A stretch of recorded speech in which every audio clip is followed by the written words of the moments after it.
मनपूर्वक स्वागत. आपल्याला माहिती आहे की आपली जी कार्तिक यात्रा आहे ती यावेळेस कुठे जाणार आहे? महाराजांची, राधानाथ महाराजांची कार्तिक यात्रा. किती लोक आहेत याच्यामधून यात्रेला जाणारे? जय. कुठे जाणारी यात्रा आपली? जगन्नाथपुरी धाम, जे 4 धामांपैकी एक धाम आहे.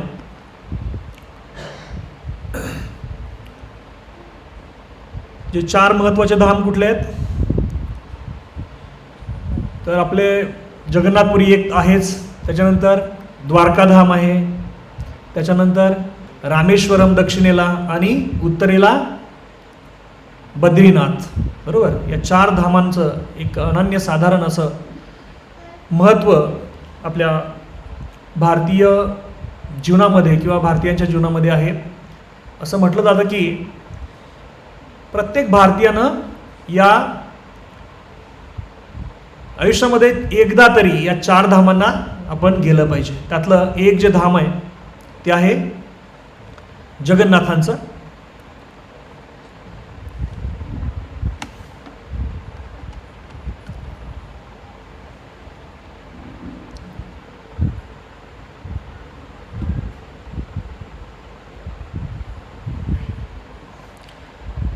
तर आपला जो विषय आहे तो यात्रेच्या निमित्ताने आणि इथून आपण जे काय आता जगन्नाथपुरीला जाणार आहोत तर त्यामध्ये आपल्याला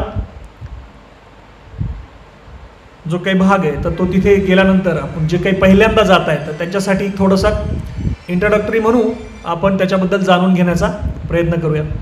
तर एक श्रीमद भागवतममध्ये जो 9वा स्कंद आहे तर 9व्या स्कंदातील 4था चॅप्टर जो आहे त्यातला 63वा हा श्लोक आहे की जो आपल्याला भगवंताच्या एका गुणांबद्दल आपण म्हणू. भगवंताचे जे अनेक गुण आहेत, 64 गुण भगवंतांकडे आहेत, तर त्याच्यापैकी एक जो गुण आहे जो आपण टायटल दिलेलं आहे, शीर्षक दिलेलं आहे आज, काय आहेत? भगवंत भक्तवत्सल आहेत. तर त्या भक्तवत्सलतेबद्दल हा जो श्लोक आहे श्रीमद भागवतममधला 9वा जो काही स्कंद आहे त्यातला 4थं प्रकरण जे आहे, जे प्रकरण आहे दुर्वास मुनी जे आहेत. दुर्वास मुनी आपल्याला माहिती आहेत की जे खूप रागीट स्वभावाचे आहेत.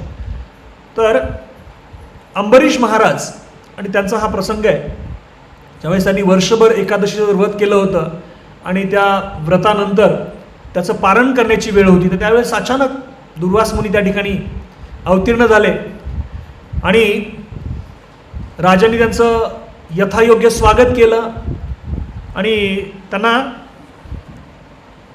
प्रसादाचं निमंत्रण दिलं. आणि मग त्यावेळेस ते म्हटलं ठीक आहे, मी दुपारचे जे काही माझे कर्म आहेत ते करतो, यमुनेमध्ये जाऊन मी स्नान वगैरे करतो आणि आपण त्याच्यानंतर पारण करूयात, प्रसाद घेऊयात. पण काय झालं, दुर्वास मुनी यमुनेमध्ये एवढे आनंद त्यांनी घेतला त्या स्नानाचा, त्यांना भरपूर वेळ लागला आणि त्याच वेळेस पारण टाईम संपत आली, वेळ संपत आली. त्याचबरोबर मग यांनी अंबरीश महाराजांनी विचारलं त्यांच्या धर्मगुरूंना, त्यांच्या ब्राह्मणांना विचारलं की आता काय केलं पाहिजे, काय मला तुम्ही हे द्या, मला सल्ला द्या, याच्यामध्ये मी काय करायला पाहिजे. पारण टाईम तर हुकला तर तिथेही अपराध होईल आणि अजून दुर्वास मुनी पण आलेले नाही आहेत, त्यांचा सुद्धा अपराध नाही व्हायला पाहिजे. मग त्यांनी सल्ला दिला की तुम्ही काय करा, पाणी घ्या, थोडंसं पाणी प्राशन करा, त्याच्यामध्ये तो उपवास सोडल्यासारखं, पारण केल्यासारखं होईल आणि पाणी म्हणजे काही खाल्ल्यासारखं होणार नाही. तर अशा प्रकारे दोन्ही गोष्टी साध्य होतील. आणि त्यांच्या सल्ल्यानुसार त्यांनी ते पाणी घेतलं आणि मग त्यांनी तो पारण केलं, उपवास सोडला तिथं पाण्यावर. पण दुर्वास मुनी हे त्रिकाल ज्ञानी आहेत, तर त्यांना त्यांच्या योगशक्तीच्या जोरावर समजलं की यांनी अशा प्रकारे हा अपराध केलेला आहे, मला न विचारता यांनी पाणी घेतलेलं आहे. आणि अशा प्रकारे त्यांनी आल्याबरोबर तो राग त्यांच्यावर काढला आणि त्यांना शाप देण्यासाठी, त्यांचं आपल्याला माहिती आहे त्यांची ख्याती कशासाठी आहे, शाप देण्यासाठी, म्हणून त्यांना सगळेजण घाबरतात. आणि मग आल्याबरोबर त्यांनी काय केलं, एकदम क्रोधात आले, रागात आले आणि म्हटले की हे तुम्ही चुकीचं केलं, अपमान केलात, मला तुम्ही प्रसादाला बोलवलं आणि माझा अपमान केलात, माझ्या अगोदर माझी परवानगी न घेता तुम्ही पाणी प्राशन केलं आणि माझा अपमान केला. आणि त्यांच्या जे काही जटा होत्या त्यातली एक बट त्यांनी उपटली आणि त्याच्यामधून एक कृत्या तयार केली.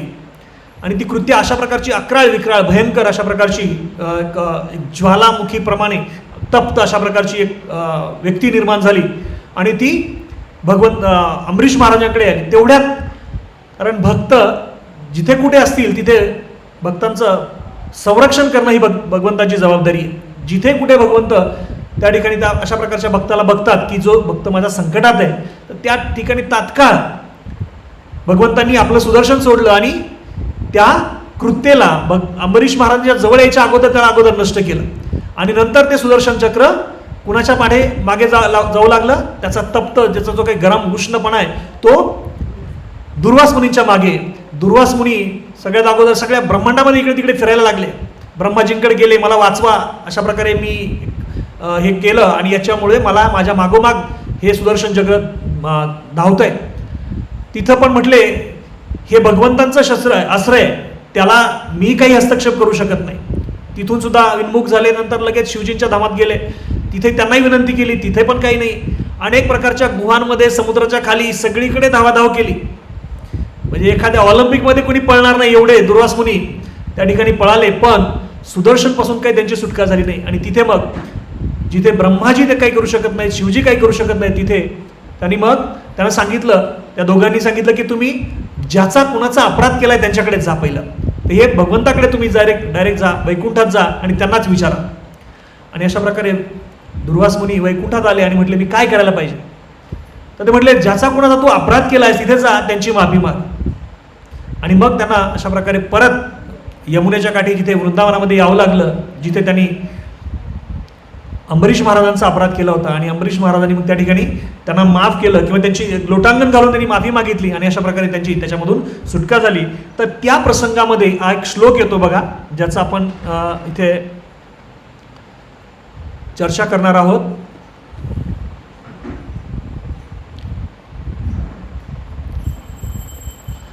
तर हा श्लोक आहे भगवंतांनी म्हटलेला. श्री भगवान उवाच अहम भक्त पराधीनो ये स्वतंत्र इव द्विज साधुभिर्ग्रस्तो हृदयो भक्तेर्भक्त जनप्रिय. तर याचा भाषांतर बघूयात आपण. भाषांतर बघितल्यानंतर आपल्याला कळेल की भगवंत काय नेमकं म्हणताय. पूर्ण पुरुषोत्तम भगवंत दुर्वास मुनींना म्हणाले, जय जगन्नाथ बलदेव सुभद्रामाई की. पूर्ण पुरुषोत्तम भगवंत दुर्वास मुनींना म्हणाले, मी पूर्णपणे भक्तांच्या अधीन आहे. खरोखर मी किंचितही स्वतंत्र नाही. माझे भक्त भौतिक वासना शून्य असल्यामुळे मी केवळ त्यांच्याच हृदयांतरी स्थित असतो. माझ्या भक्तांविषयी काय सांगावे. जे भक्तांचे भक्त असतात, जे माझ्या भक्तांचेही भक्त आहेत, ते देखील मला अत्यंत प्रिय आहेत. तर याचं तात्पर्य प्रभुपादांनी खूप सुंदर दिलेलं आहे. आपण ते बघूयात. आपण कुणी वाचतंय का तुमच्यापैकी? दिसतंय का समोर क्लिअर? वाचा. ब्रह्मदेव आणि भगवान शिवांसह ब्रह्मांडातील सर्व थोर व्यक्ती संपूर्णपणे पूर्ण पुरुषोत्तम भगवंतांच्या नियंत्रणाखाली असून भगवंत मात्र आपल्या भक्ताच्या नियंत्रणाखाली असतात. असे का बरे? कारण भक्त अन्याभिलाष शून्य असतो अर्थात त्यांच्या हृदयात भौतिक वासना नसतात. पूर्ण पुरुषोत्तम भगवंतांचे सतत चिंतन कसे होईल आणि त्यांचे सर्वोत्तम रीतीने सेवा कशी करता येईल हीच एकमेव इच्छा त्यांच्या मनात असते. भक्ताच्या अशा योग्यतेमुळे भगवंत आपल्या भक्तांविषयी अत्यंत अनुकूल असतात. भगवंत केवळ भक्तांविषयीच नव्हे तर भक्तांविषयी सुद्धा अनुकूल असतात. श्री नरोत्तम दास ठाकूर म्हणतात, चाडिया वैष्णव सेवा विस्तार पायच्छे केवळ. भक्तांचा सेवक झाल्याविना भवबंधनातून सुटका होणे शक्य नाही. म्हणून चैतन्य महाप्रभूंनी आपली ओळख गोपी धूर्त पदकमलो दासानुदास अशी केली आहे. श्रीकृष्णांचा प्रत्यक्ष दास होण्याऐवजी आपण कृष्णदासांचे सेवक व्हावे असे ते सांगतात. ब्रह्मदेव, नारद, व्यासदेव आणि सुखदेव गोस्वामी हे प्रत्यक्ष कृष्णदास आहे आणि जो मनुष्य नारद, व्यासदेव आणि शुकदेव यांचे सेवक असलेल्या 6 गोस्वामींचा दास होतो तो भक्तीत अधिक दृढ समजला जातो. यास्तव श्री विश्वनाथ चक्रवर्ती ठाकूर म्हणतात, यस्य प्रसादा भगवत प्रसादा. जो प्रामाणिकपणे आध्यात्मिक गुरूंची सेवा करतो त्या भक्तावर श्रीकृष्णांची निश्चितच कृपा होते. वैष्णव भक्ताचा आदेश पाळणे हे पूर्ण पुरुषोत्तम भगवंतांच्या प्रत्यक्ष आदेशाचे पालन करण्याहून अधिक मौल्यवान आहे. हरे कृष्ण. थँक्यू. तर याच्यामध्ये बघा,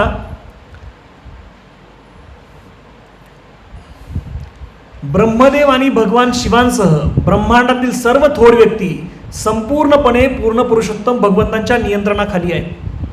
भगवंत हे सर्वोत्तम आहे, सुप्रीम लॉर्ड आहे. भगवंत मात्र आपल्या भक्तांच्या नियंत्रणाखाली असतात.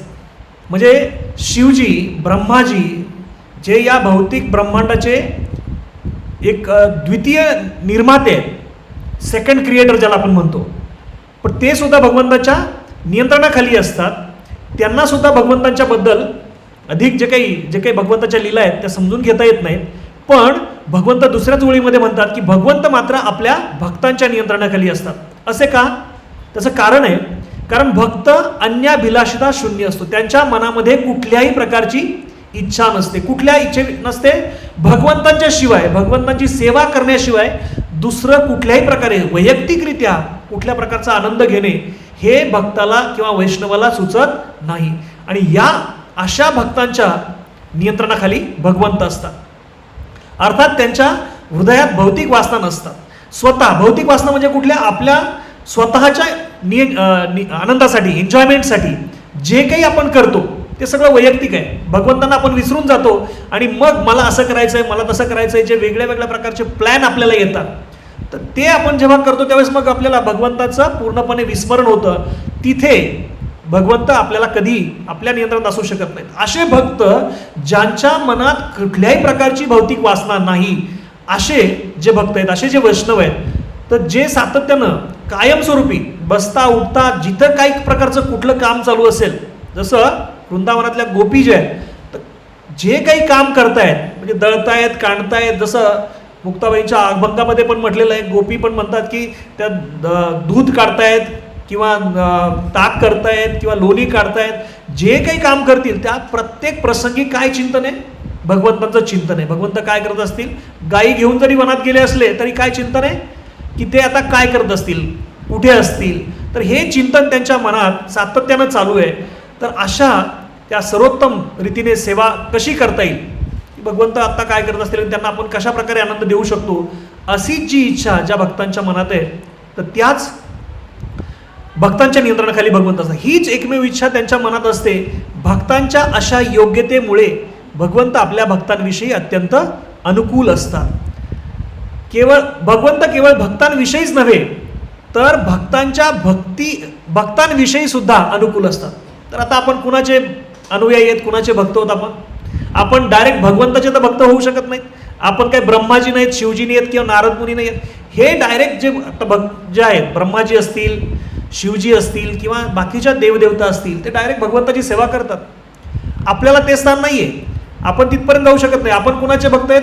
आपण अनुयायी आहोत प्रभुपादांचे. पण आपण भक्तांचे जरी भक्त असलो किंवा त्या भक्तांचेही पुन्हा भक्त असलो, त्यांचे अनुयायी असलो, तर तिथे सुद्धा भगवंत म्हणतात मी भक्तांविषयी सुद्धा अनुकूल असतो. श्री नरोत्तमदास ठाकूर एका ठिकाणी म्हणतात, छाडिया वैष्णव सेवा निस्तार पायेचे केभा.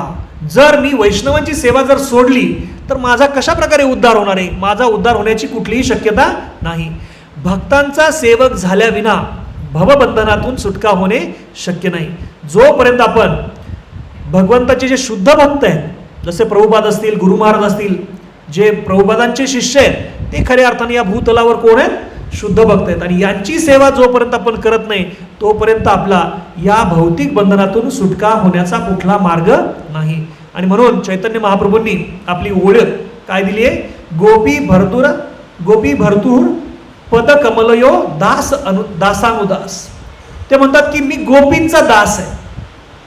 आणि या पद्धतीने जोपर्यंत आपण वैष्णवांची सेवा करत नाही, त्यांच्या चरणांचं जोपर्यंत आपण शरण घेत नाही तोपर्यंत आपण या भवबंधनातून आपली सुटका होऊ शकत नाही.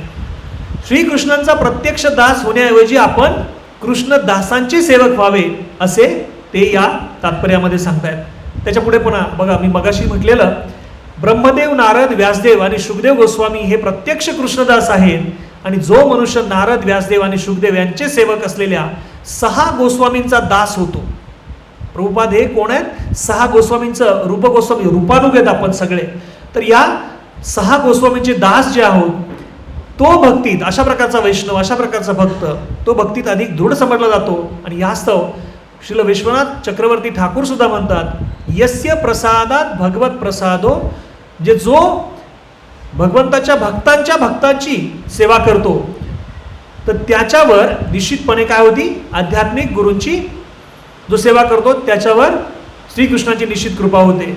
वैष्णव भक्तांचा आदेश पाळणे हे पूर्ण पुरुषोत्तम भगवंतांच्या प्रत्यक्ष आदेशाचे पालन करण्याहून अधिक मौल्यवान आहे. आणि म्हणून आपल्याला याच्यामधून एकच गोष्ट घ्यायची की आपण प्रत्यक्ष भगवंताकडे आपलं काही नाही आहे, पण आपण भगवंतांचे जे काही शुद्ध भक्त आहेत, जसे प्रभुपाद असतील, तर त्या प्रभुपादांच्या भक्तांची जर आपण शरण घेतली, त्यांची सेवा आपल्याकडून झाली, तर निश्चितपणे भगवंत त्यांच्यावर कृपा करतात.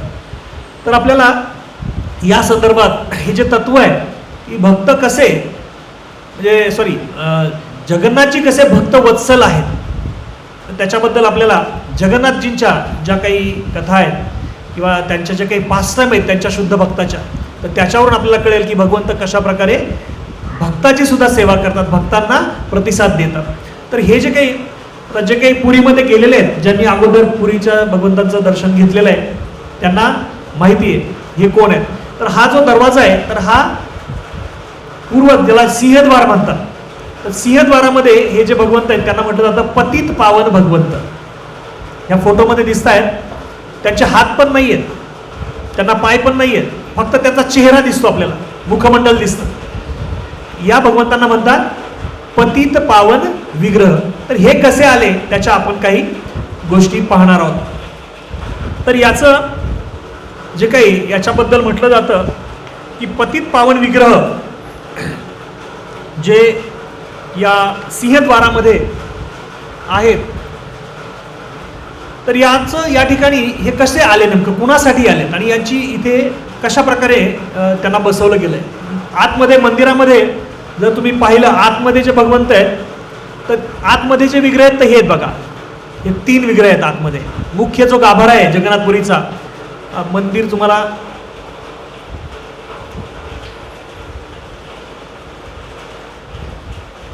मुख्य मंदिर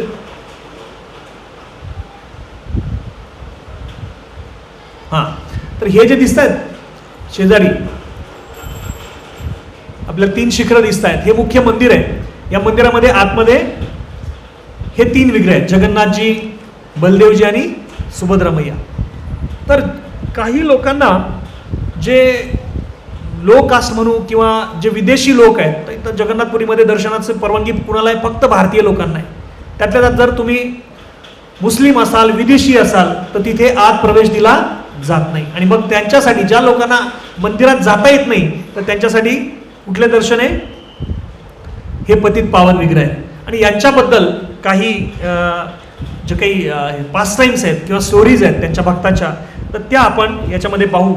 तर हे पतित पावन विग्रह हे लाकडाचे नाही आहेत, जसं काष्टामध्ये आपल्या समोर, आता आपल्या मंदिरामध्ये सुद्धा जगन्नाथजी आहेत, बलदेवजी आहेत, सुभद्रा महाराणी आहेत, तर हे लाकडापासून बनवलेले आहेत. पण हे विग्रह हे लाकडापासून बनलेले नाही आहेत. तर हे बनवण्यासाठी काय वापरलं आहे? तर याच्यासाठी कापसाचा वापर केलेला आहे, त्यानंतर कापूर वापरलेला आहे आणि तूप वापरलेलं आहे. कापूर आणि तुपांचा बनवून अशा प्रकारे हा विग्रह पतित लोकांसाठी, जे जाऊ शकत नाहीत अशा लोकांसाठी हे विग्रह बनवलेले आहेत. तर असं म्हटलं जातं की यांच्या डोक्यावर पगडी नाही आहे, त्यांना हात नाही आहेत, पाय नाही आहे. आणि हे भक्त खास कुणासाठी बनवले? तर जगन्नाथपुरीमध्ये आणि तिथल्या परिसरामध्ये, ओडिसामध्ये एक स्टोरी खूप महत्त्वाची, फेमस आहे, आणि ती आहे स्टोरी सालोबेग नावाच्या भक्ताची. सालोबेग मुस्लिम भक्त आहेत. तर सालोबेग ज्यांनी जगन्नाथांच्या बद्दल सगळ्यात अधिक म्हणजे सर्वाधिक जी काही भजनं म्हणू आपण ओडिया भाषेमध्ये लिहिलेली तर ती सालोबेग यांनी लिहिली. तर त्यांचा जन्म मुस्लिम परिवारात झाला. त्यांच्या वडिलाचं नाव लालबेग. तर या लालबेगची काय कथा आहे, तर लालबेग हे ज्यावेळेस मुघलांचं साम्राज्य भारतामध्ये होतं तर त्यावेळेस लालबेग हे मुघल साम्राज्यामध्ये मुघल बादशहाकडे एक सरदार होते, एक प्रसिद्ध सरदार होते, बलशाली सरदार म्हणून त्यांची खासियत होती, त्यांची महती होती, सेनापती होते मोठे.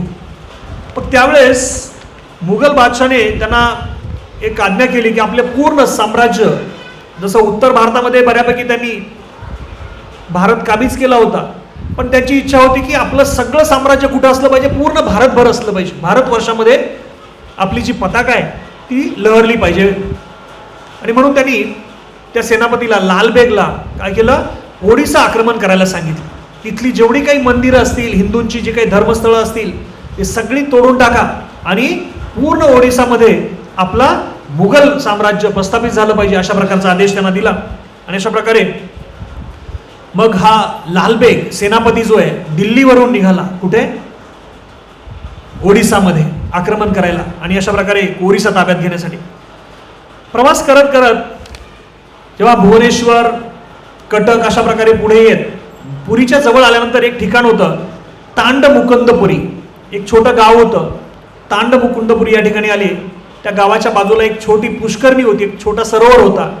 त्या सरोवरामध्ये एक मुलगी त्या ठिकाणी स्नान करत होती.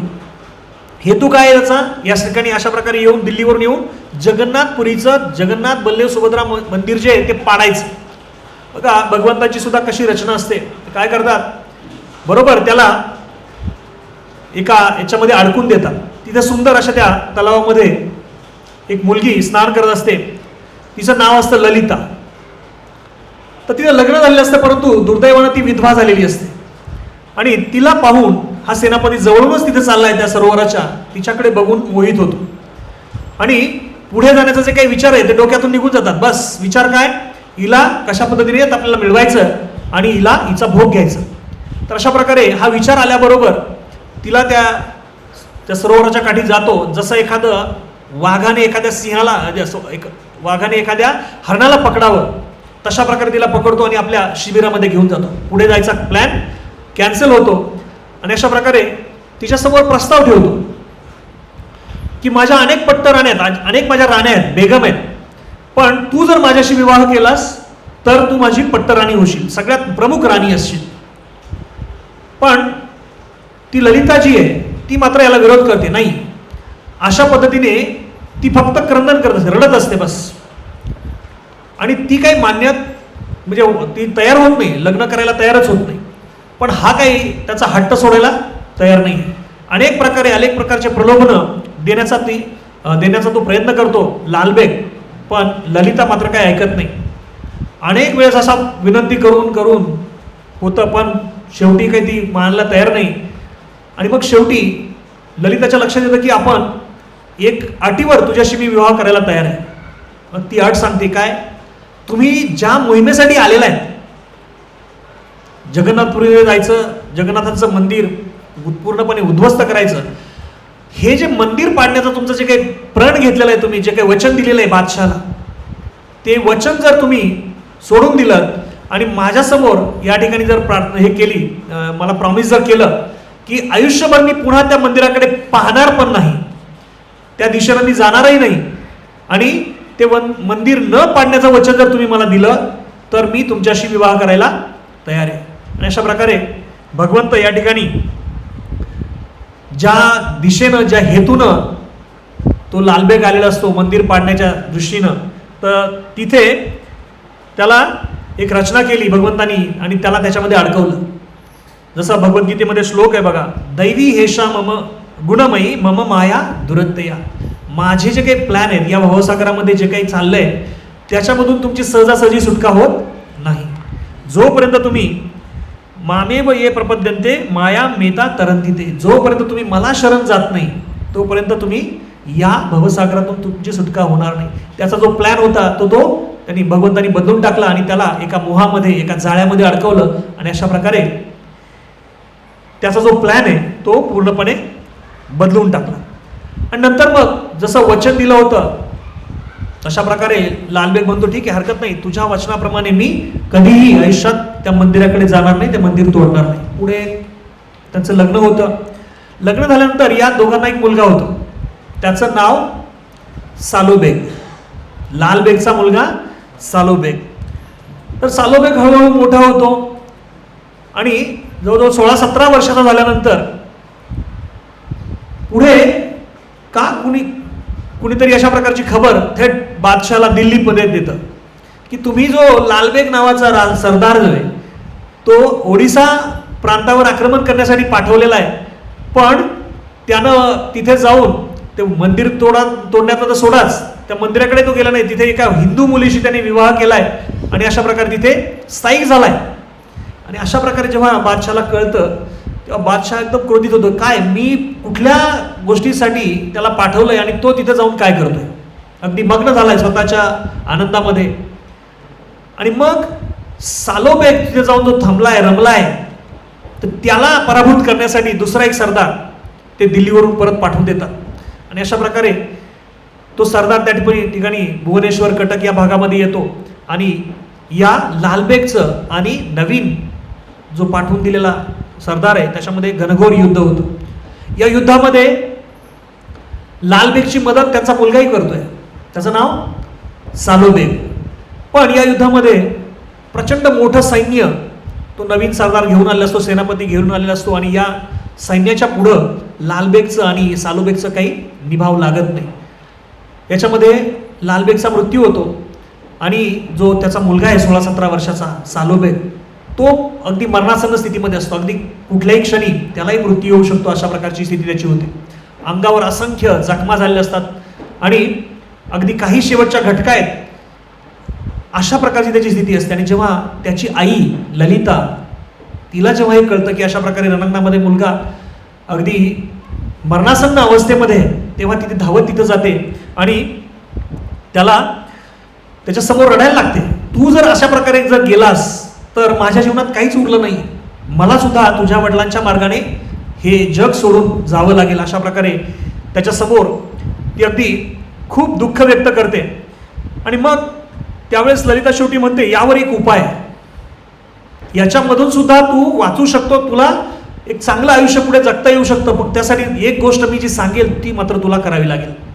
आणि मग माझं ऐकलं तर तुझं कल्याण होईल. अशा प्रकारे जेव्हा ती म्हणते त्यावेळेस लालबेग म्हणतो, आई तुझं ऐकणार नाही असं कसं होईल, तू मला तुझ्या गर्भामध्ये 9 महिने वाढवलंस, तू मला लहानाचं मोठं केलंस आणि मग मी तुझं ऐकणार नाही तर कुणाचं ऐकणार आहे. बोल, तुला काय म्हणायचंय, तुला काय सांगायचंय सांग.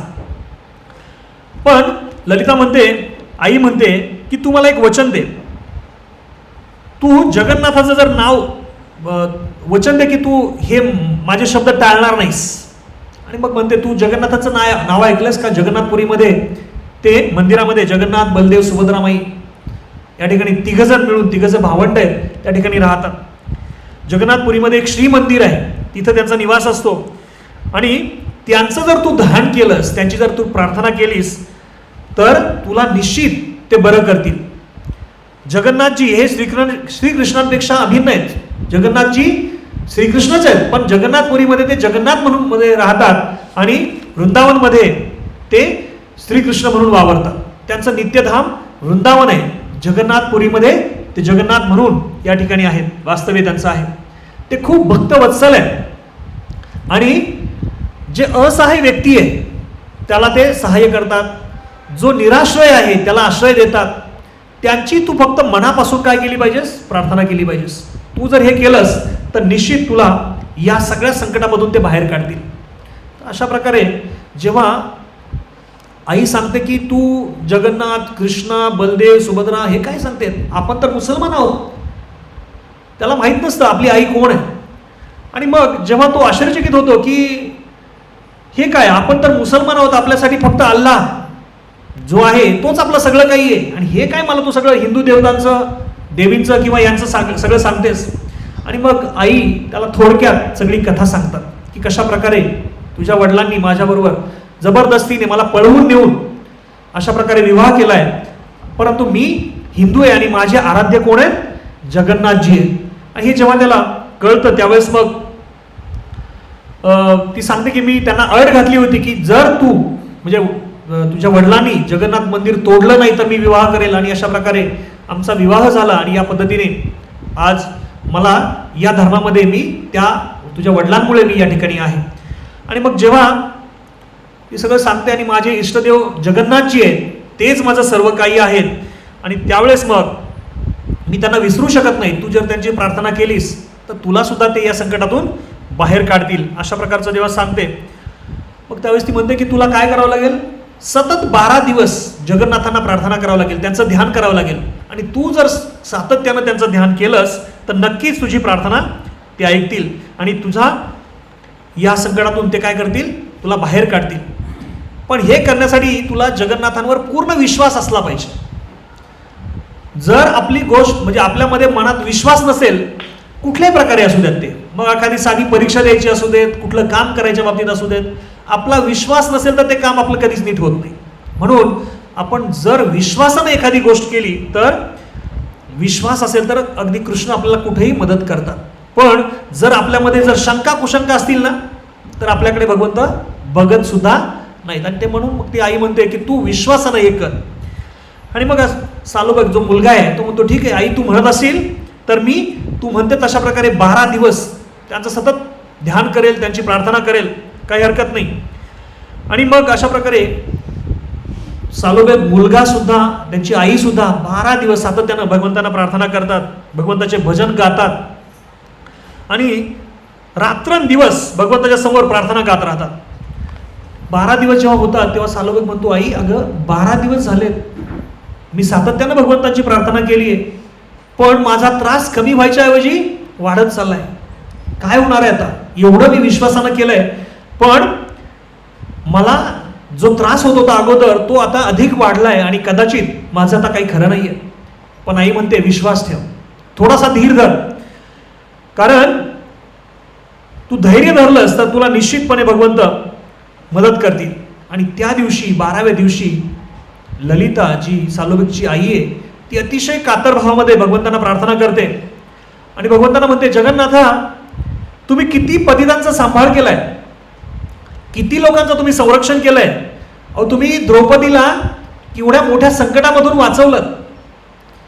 दुर्योधन त्या ठिकाणी त्याच्या त्या सभेमध्ये त्या ठिकाणी त्याचं साडी ओढत होता, तर त्या ठिकाणी तुम्ही अपरिमित साडी पुरवून तिचं संरक्षण केलं, तिचं लज्जारक्षण केलं. तुम्ही गजेंद्राला मगरीच्या तोंडामधून तावडीमधून जी सापडलेला गजेंद्र होता, हत्ती होता, त्याचं सुद्धा रक्षण केलं. तुम्ही प्रल्हादाचं सुद्धा अनेक संकटामधून रक्षण केलं. तुम्ही ध्रुव महाराजाला सुद्धा वाचवलं, त्याचं संरक्षण केलं वनामध्ये. अहो तुम्ही हेच नव्हे, पांडवांचं किती संकटामधून रक्षण केलं. अनेक प्रकारे कौरवांनी किंवा धृतराष्ट्रांनी आणि त्यांच्या पुत्रांनी मिळून अनेक प्लॅन करून पांडवांना मारण्याचा प्रयत्न केला, पण या सगळ्या प्रयत्नांमध्ये तुम्ही पांडवांचं काय केलं? रक्षण केलं. आणि म्हणून मी असा आहे, माझा मुलगा एकमेव मुलगा माझा आज या संकटामध्ये आहे, माझा त्याच्याशिवाय कुणीच सहारा नाही. तुम्ही जर मला मदत नाही केली तर माझं जगणं मुश्किल आहे. आणि म्हणून तुम्ही कृपा करा प्रभू, माझा मुलगा तुमचा एक अहैतुकी चांगला भक्त बनावा, एवढीच माझी इच्छा आहे. आणि त्यासाठी त्या कारणासाठी तो चांगला भक्त बनावा, यासाठी तुम्ही या संकटातून किंवा त्याच्या प्राणाचे रक्षण करा. त्याला अनेक अंगावर ज्या खुणा झालेल्या आहेत, जखमा झालेल्या आहेत, ज्याच्यामधून अनेक प्रकारे रक्त वाहिलेलं आहे आणि त्याच्या जखमा पडलेल्या आहेत, तर त्या जखमा त्या बऱ्या करा आणि माझ्या मुलाचं रक्षण करा. अशा प्रकारची एवढी कातर भावनेनं आणि मनापासून त्यांनी प्रार्थना केली. आणि त्या प्रार्थनेला त्या रात्री त्यांना अनुभव आला. रात्री स्वप्नामध्ये नंतर दुसऱ्या दिवशी जेव्हा सालोबेक आईला सांगायला लागतो, आई ऐक, आज रात्री स्वप्नामध्ये मी काय पाहिलं. एक सावळ्या रंगाचा बालक ज्याच्या डोक्यावर एक मोरपंख होता, निळ्या रंगाचा दिसत होता, तो माझ्या स्वप्नामध्ये आला आणि त्यांनी पिवळ्या रंगाचं वस्त्र परिधान केलेलं होतं. पितांबर घातलेला होता, त्यांच्या हातामध्ये अशा प्रकारे एक विभूती होती आणि ती विभूती माझ्या अंगावर जिथे जिथे सगळ्या खुणा झालेल्या होत्या, सगळं जे लागलेलं होतं तिथे तिथे ती विभूती मला लावली आणि काय झालं, त्या सगळ्या ज्या काही खुणा होत्या, जे काही जखमा माझ्या अंगावर झालेल्या होत्या, सगळे जे घाव होते ते अचानक पूर्णपणे बरे झाले. स्वप्नामध्ये मी हे सगळं पाहिलं आणि त्यांनी मला सांगितलं काही काळजी करू नको, तू स्वस्थ होशील. आणि जेव्हा ह्या स्वप्नातून उठतो, जागा होतो, त्यावेळेस लगेच ते बघायला लागतो कुठे आहेत जगन्नाथ. तो निळा मुलगा, डोक्यावरचा मोरपीस हे काही दिसत नाही. आणि जागा झाल्यानंतर अगदी तो हाक मारायला लागतो, आई बघ काय झालं, आई आई बघ, माझ्या सगळ्या अंगावरच्या सगळ्या ज्या खुणा आहेत त्या निघून गेल्या, त्या अगदी बऱ्या झाल्या आहेत आणि मला कुठल्याही प्रकारची जखम माझ्या अंगावर नाहीये. आणि अशा प्रकारे इतका आनंद त्याला या प्रसंगात झाला या गोष्टीनंतर. आणि अगदी वेळा पिसा जसं व्हावं तशा प्रकारे जगन्नाथ जगन्नाथ एवढंच करत होता. आणि त्या भावनेनं प्रेरित होऊन तो म्हणतो आता मला जगन्नाथांचं दर्शन घ्यायचंय, मला जगन्नाथांचं दर्शन घ्यायला जायचंय. अशा प्रकारे एवढा आनंदात जगन्नाथ मंदिराच्या दिशेने निघाला की आता मला दर्शन मिळेल आणि मी भगवंताचे आभार मानेल. तर या हेतूनं तो त्या ठिकाणी आला. पण जगन्नाथ मंदिरात कुणालाही प्रवेश नाही, तिथे चौकीदार होते, दारामध्ये उभे होते, रखवलदार होते. तर ते यांची अवस्था पाहिली, दाढी वाढलेली आहे. त्यांना लगेच पाहिल्यानंतर कळलं की हा काही हिंदू नाही आहे, याला मंदिरात जाता येणार नाही. आणि तिथे गेल्यानंतर या शिपायांनी, मंदिराच्या ज्या चौकीदारांनी त्याला तिथे अडवलं. जाताना एकदम भगवंताचं गुणगान करत, जगन्नाथांच्या भजन गात, जे काही त्यांनी आतापर्यंत 12 दिवस जी काही प्रार्थना केली आहे ती गात गात अतिशय डोळ्यामध्ये आनंदाश्रू आणून त्या ठिकाणी दारात पोहोचला. पण तिथे गेल्यावर या रक्षकांनी त्यांना तिथे अडवलं आणि त्याला सांगितलं, अरे तू मुसलमान आहेस, तू कुठे चालला मंदिरात, तुला मंदिरात प्रवेश नाहीये.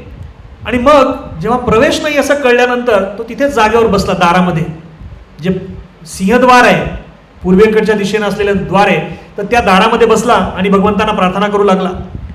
पण बाकीचे लोक, हा इतर धर्मातला आहे, मुस्लिम आहे म्हटल्यानंतर त्याचा अपमान करायला सुरुवात केली, त्याच्या अंगावर खडे मारायला सुरुवात केली. त्याच्यावर अंगावर काही काही लोक, तर ज्यांना काही कळत नव्हतं असे लोक थुंकू लागले. अशा प्रकारे अपमानित होऊन सुद्धा त्यांनी ते स्थान सोडलं नाही, जागेवर बसून राहिला. आणि एवढे अत्याचार त्याचे वाढले, 1 वर्ष झालं तरी त्याला काही मंदिरात दर्शन मिळालं नाही. उलट त्याचे अत्याचार वाढले, त्याला अधिक त्रास व्हायला लागला. पण काही लोकांना दया आली, अरे एवढे 1 वर्षापासून जो माणूस बसतोय तो निश्चितपणे भगवंताचा भक्त असला पाहिजे. पण काही लोक काही ऐकायला तयारच नव्हते. आणि अशा प्रकारे तो त्या ठिकाणी 1 वर्षानंतरही त्याला मंदिरात प्रवेश नाही असं म्हटल्यानंतर विचार करायला लागला. आणि त्याला आईचे शब्द अचानक आठवले, भगवंत त्यांचं खरं धाम हे वृंदावन आहे.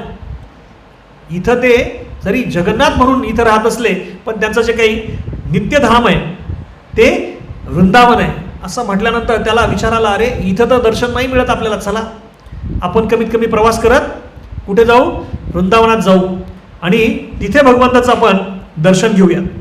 तर ह्या विचारानं तो म्हणतो, जात या रस्त्यानं वृंदावनच्या दिशेने जरी मृत्यू जरी आला तरी काही हरकत नाही, पण आपल्याला कमीत कमी तिथे वृंदावनाचा महिमा एवढा ऐकलेला आहे, नित्यधाम आहे भगवंतांचं, तिथे आपल्याला निश्चित बाकीचे भक्त भेटतील, त्यांच्याकडून काहीतरी आपल्याला ऐकायला मिळेल, तिथल्या ठिकाणांचं काही दर्शन घेता येईल, त्या पवित्र भूमीमध्ये आपल्याला जाता येईल.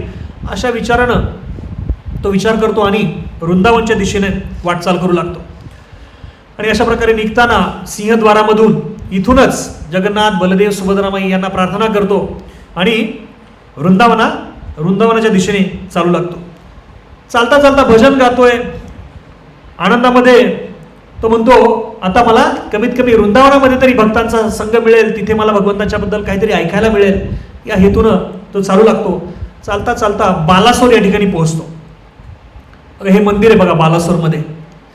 जगन्नाथपुरीमध्ये जे लोक जाणार आहेत तर त्यांना इथं जाण्याची सुद्धा म्हणजे जाऊ शकतात, ज्यांना जाण्याचं हे एक जे काही लोक अगोदर जाणार आहेत तर तिथे बालासोरच्या बाजूलाच 9 किलोमीटरवर दुसरं एक मंदिर आहे, खीरचोर गोपीनाथ.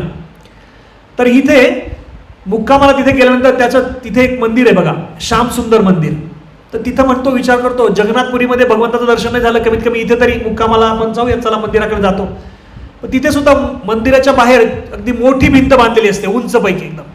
जसं आपण श्रीरंगमला गेलो होतो आणि ती भिंत बघितली आपण, त्याच्यावर अगदी आपल्याला झोपता येईल एवढ्या मोठ्या मोठ्या भिंती आहेत आणि उंचच्या उंच, अगदी काही फूट, 25-30 फूट उंच एवढ्या भिंती आहेत. तर तसं इथं सुद्धा श्यामसुंदर मंदिराचा जो तटबंदी आहे ती पण खूप मोठी आहे. आणि तिथं सुद्धा याचा अवतार बघून, दाढी बघून, मुस्लिमे बघून त्याला कोणी प्रवेश देत नाहीत. आणि तिथे काय करतो मग, त्या मंदिराच्या भोवती भिंतीतून असं बघत राहतो, फिरत राहतो. कुठून तरी भिंतीच्या फटीतून आपल्याला भगवंताचं दर्शन होईल का अशा हेतूनं तिथे फिरतो. पण त्याला तिथं कुणी जाऊ देत नाही, तिथं त्याला कुणी सोडत नाही आतमध्ये. आणि तो पाहत राहतो फक्त असं आतमध्ये, भिंतीतून डोकावण्याचा प्रयत्न करतो. त्या दिवशी सकाळी काय होतं नेमकं, जेव्हा भक्त त्या ठिकाणी पुजारी जे असतात मंदिराचे, श्यामसुंदरांचे, तिथे येतात तर तिथे भगवंतच त्या देवाऱ्यामध्ये नसतात. भगवंत गायब झालेले असतात, अदृश्य असतात. आणि बघतात तर काय, कुठं गेले भगवंत. आणि मग ते सगळीकडे चौकशी करतात, इथे कुणी वगैरे आलं होतं का, भगवंत कसे गेले, अंतर्धान कसे पावले. आणि मग त्यांना सांगितलं की एक अशा प्रकारचा दाढीवाला मुस्लिम मुलगा या मंदिराच्या भोवती फिरत होता. ते मग त्या मंदिराच्या भोवती अशा प्रकारे फिरू लागले आणि त्यांनी डोकावून बघितलं, जिथं मुलगा तो उभा होता त्या ठिकाणी भगवंत जे पुढे तोंड करून उभे होते, तर त्यांनी काय केलं होतं, बाजू फिरून, तोंड फिरून मागच्या बाजूने, जिकडून तो मुलगा डोकत होता तिथे येऊन उभे होते. जसं आपल्याला दक्षिण भारतामधली एक स्टोरी आहे बघा, कनकदास, जे उडपी कृष्ण आहेत.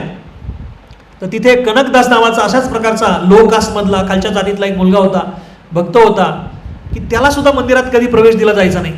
तर तिथे सुद्धा त्याच्यासाठी, त्या भक्तासाठी काय केलं होतं, उडपी कृष्णांनी समोरचं जे मुख्य द्वार आहे तिकडे न बघता, कुणाकडे बघतायत मागे वळून, कनकदासकडे, त्याला दर्शन देण्यासाठी मागच्या बाजूने. अजूनही तिथं जर गेला तर मुख्य द्वार तिथलं वेगळं आहे आणि एक खिडकी अशी प्रकारे बांधलेली आहे, त्या भिंतीला पाडलेली, तिथून भगवंताचं दर्शन आपल्याला अजूनही घ्यावं लागतं. तसंच इथं या सालोबेगसाठी श्यामसुंदर सुद्धा त्या मुख्य याच्यातून बाजूला होतात आणि त्याला मागे दर्शन देतात, तिथून दर्शन घेतो आणि अशा प्रकारे हा सालोबेग वृंदावनला पोहोचतो. तर मग वृंदावनला पोहोचल्यानंतर तिथे अतिशय आनंदामध्ये माधुकरी मागायची, कारण तिथले जे गृहस्थ आहेत अतिशय मोकळ्या मनाचे, जे कोणी अशा प्रकारे भिक्षा मागतील, काही दान मागतील किंवा प्रसाद मागतील तर त्यांना अगदी मुक्त असते. वृंदावनामध्ये गेलं की आपल्याला दान मिळतं. तर अशा प्रकारे हा आनंदात आहे. तिथे अनेक ठिकाणी त्याच्या भेटी सुरू झाल्या. वृंदावन परिक्रमा केली, त्यानंतर गोवर्धन परिक्रमा केली, त्यानंतर बरसानाला भेट दिली, नंदगाव ज्या ठिकाणी भगवंताचा जन्म झालेला आहे त्या ठिकाणी भेट दिली, यमुनेचं स्नान केलं, त्यानंतर जे काही राधाकुंड, श्यामकुंड प्रसिद्ध ठिकाणं आहेत त्या ठिकाणी सुद्धा स्नान करायचा त्याला योग आला. आणि अशा प्रकारे अतिशय आनंदात असताना अनेक दिवस तिथे निघून गेले. आणि एक दिवस तिथे वृंदावनच्या भक्तांमध्ये चर्चा सुरू झाली की आता जगन्नाथपुरीमध्ये रथयात्रा येते, आपल्याला जगन्नाथपुरीला जायचं आहे. तर अशा प्रकारे ती चर्चा ऐकल्यानंतर, याच्या कानावर पडल्यानंतर त्याचे डोळे उघडले परत. अरे, मी जगन्नाथपुरीवरून इथं आलोय आणि ज्या जगन्नाथांचं मला दर्शन नाही झालं ते जगन्नाथा बाहेर येणार आहेत मंदिरातून. कारण जगन्नाथांची जी काही रथयात्रा आहे ती जवळजवळ 10 ते 11 दिवस त्या ठिकाणी जगन्नाथ मुख्य मंदिरातून बाहेर येतात. तिथले जे विग्रह आहेत तर ते मुख्य विग्रह, असं जगात कुठलंच मंदिर नाहीये की ज्याचे मुख्य विग्रह रस्त्यावर असतात, बाहेर असतात. पण जगन्नाथपुरीमध्ये भगवंत ही कृपा भक्तांवर करतात. ज्या लोकांना मंदिरात येऊन दर्शन घेता येत नाही त्या लोकांसाठी भगवंत रथयात्रेसाठी आणि स्नान यात्रेसाठी बाहेर येतात. बाकीच्या उत्सवाला त्यांच्या ज्या काही उत्सव मूर्ती असतात ते असतात, पण हे दोन अशा प्रकारचे जे महोत्सव आहेत जगन्नाथपुरीमध्ये जिथे मुख्य मंदिरातले विग्रह बाहेर असतात. आणि हे जेव्हा वृंदावनामध्ये तो ऐकतो, बाकीचे भक्त जायची तयारी करतात, अगदी थोडे दिवस राहिलेले असतात आणि हा म्हणतो मला जगन्नाथाचं दर्शन घ्यायचं. ज्या जगन्नाथांनी मला माझ्या या संकटातून मला वाचवलंय ते जगन्नाथ आज बाहेर असणार आहेत रथयात्रेला रथावर असणार आहेत. तिथं तर मला कुणी जगन्नाथाचं दर्शन घेण्यापासून अडवू शकणार नाही. मला जगन्नाथपुरीला जायचं आहे. आणि अगदी काही दिवस राहिलेले असताना हा जगन्नाथपुरीकडे धावत निघतो.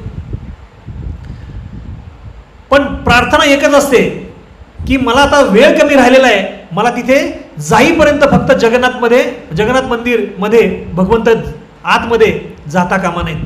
आणि जेव्हा हा रथ गुंडीच्या मंदिरापर्यंत जातो आणि तिथून परत जी काही बहुला यात्रा असते, मागे येण्याचा जो त्याचा असतो उत्सव असतो, तर तो मात्र होईपर्यंत किंवा मला दर्शन होईपर्यंत भगवंत आत मंदिरात जाता कामा नयेत. अशा प्रकारची एकदम मनापासून कातर भावनेनं तो प्रार्थना करत असतो आणि चालत असतो. चालता चालता त्याला अनेक प्रकारचे त्रास होतात, आजारी पडतो, पण तरीसुद्धा त्याची इच्छा असते की मला जगन्नाथांचं दर्शन घ्यायचं आहे.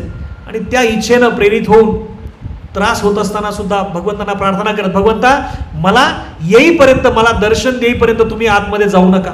अशा प्रकारची प्रार्थना त्याची चालू असते आणि त्याचं पळणं सुद्धा चालू असतं. आणि इकडे काय स्थिती आहे जगन्नाथपुरीमध्ये? बलदेवजींचा रथ ती पूर्णपणे यात्रा होऊन, रथयात्रा होऊन आतमध्ये गेलेला आहे. सुभद्रा महाराणी सुद्धा त्यांच्या मागे गेलेले आहेत. पण जगन्नाथजीचा रथ मात्र काही जात नाही. एक ठिकाण आहे तिथे बलगुंडी नावाचं ठिकाण आहे, बलगंडी. तर त्या ठिकाणी जगन्नाथजीचा रथ 7 दिवस उभा आहे. राजा परेशान आहे की काय करावं, बाकीचे दोघं गेलेत आणि हे तर इथंच अडून बसलेत. राजा मग सगळे हत्ती आणतायत, घोडे आणतायत, सगळ्या प्रकारचे प्रयत्न, जेवढी ताकद लावता येईल तेवढी ताकद राजा त्या ठिकाणी तो रथ मंदिरापर्यंत घेऊन जाण्यासाठी प्रयत्न करतात. पण रथ जागचा 1 इंचभर सुद्धा हलत नाही. आणि मग जेव्हा राजा थकून जातो, 7 दिवस प्रयत्न करतो, त्यावेळेस राजा त्याच ठिकाणी एक गार्डन असतं, त्या गार्डनमध्ये जाऊन झोपतो. थकवा येतो, कंटाळा येतो, आता काय करायचं? जगन्नाथजी तर काय हलायलाच तयार नाही आहेत. आणि अशा प्रकारे दुपारच्या वेळेस ते एकदम त्यांना थोडीसा असा डुलका लागतो आणि त्यांना झोप लागते. आणि जगन्नाथजी त्यांच्या स्वप्नात जाऊन त्यांना सांगतात की माझा एक शुद्ध भक्त माझ्या दर्शनासाठी येणार आहे. आणि इतक्या कातर भावनेनं तो प्रार्थना करतोय, मला त्याला दर्शन देईपर्यंत मी इथून हलणार नाही, तू किती प्रयत्न कर. राजाला ते सांगतात, जाऊन स्वप्नात सांगतात की तू काही केलं, त्या भक्ताला दर्शन दिल्याशिवाय मी इथून हलणार नाही. तो अगोदर जगन्नाथपुरीमध्येच होता, पण तुम्ही लोकांनी त्याला माझ्याकडे येऊ दिलेलं नाहीये. आणि जोपर्यंत मी त्याला दर्शन देत नाही तोपर्यंत मी इथून हलणार नाही. राजा म्हणतात, स्वप्नातच त्यांना वचन देतात, अहो कुठला भक्त आहे सांगा, आम्ही त्याला जाऊन घेऊन येतो. नाही, तुम्ही नाही जायचं त्यांना आणायला, तो जेव्हा येईल तेव्हा तुम्ही पहा. अशा प्रकारे जेव्हा राजा त्यांना म्हणतात की आम्ही त्याला आणतो, पण नाही, भगवंत म्हणतात नाही, त्याला येऊ द्या, तो आल्यानंतर तुम्हाला कळेल आणि मग तुम्हाला समजेल की तो माझा केवढा मोठा शुद्ध भक्त आहे. आणि नंतर 2 दिवसांनी पुन्हा, 7 दिवस अगोदर रथ थांबलेला होता, पुन्हा 2 दिवस लागले आणि 2 दिवसांनी तो भक्त जगन्नाथपुरीमध्ये आला. आणि हा जो काही नंदीघोष रथ आहे, रस्त्यावर उभा आहे उन्हातानामध्ये, तो रथ पाहिल्यानंतर जगन्नाथजी त्याच्यामध्ये पाहिल्यानंतर अगदी बेहोश झाला, मूर्छित झाला. त्याच्या समोर, रथासमोर लोटांगण घेतलं, रथावर गेला आणि भगवंतांना त्यांनी आलिंगन दिलं.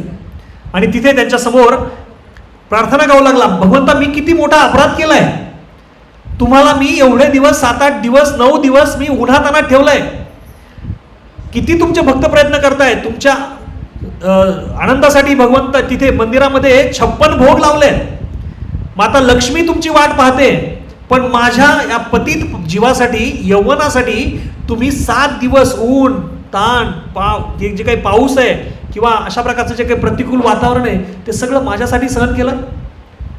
मूर्छित होऊन पडला. त्यानंतर आपल्या प्रार्थना त्यांनी पूर्ण त्या ठिकाणी त्यांच्यासमोर व्यक्त केल्या की मला कृपा देण्यासाठी तुम्ही इथे उभं राहिलात, मी किती मोठा अपराधी आहे.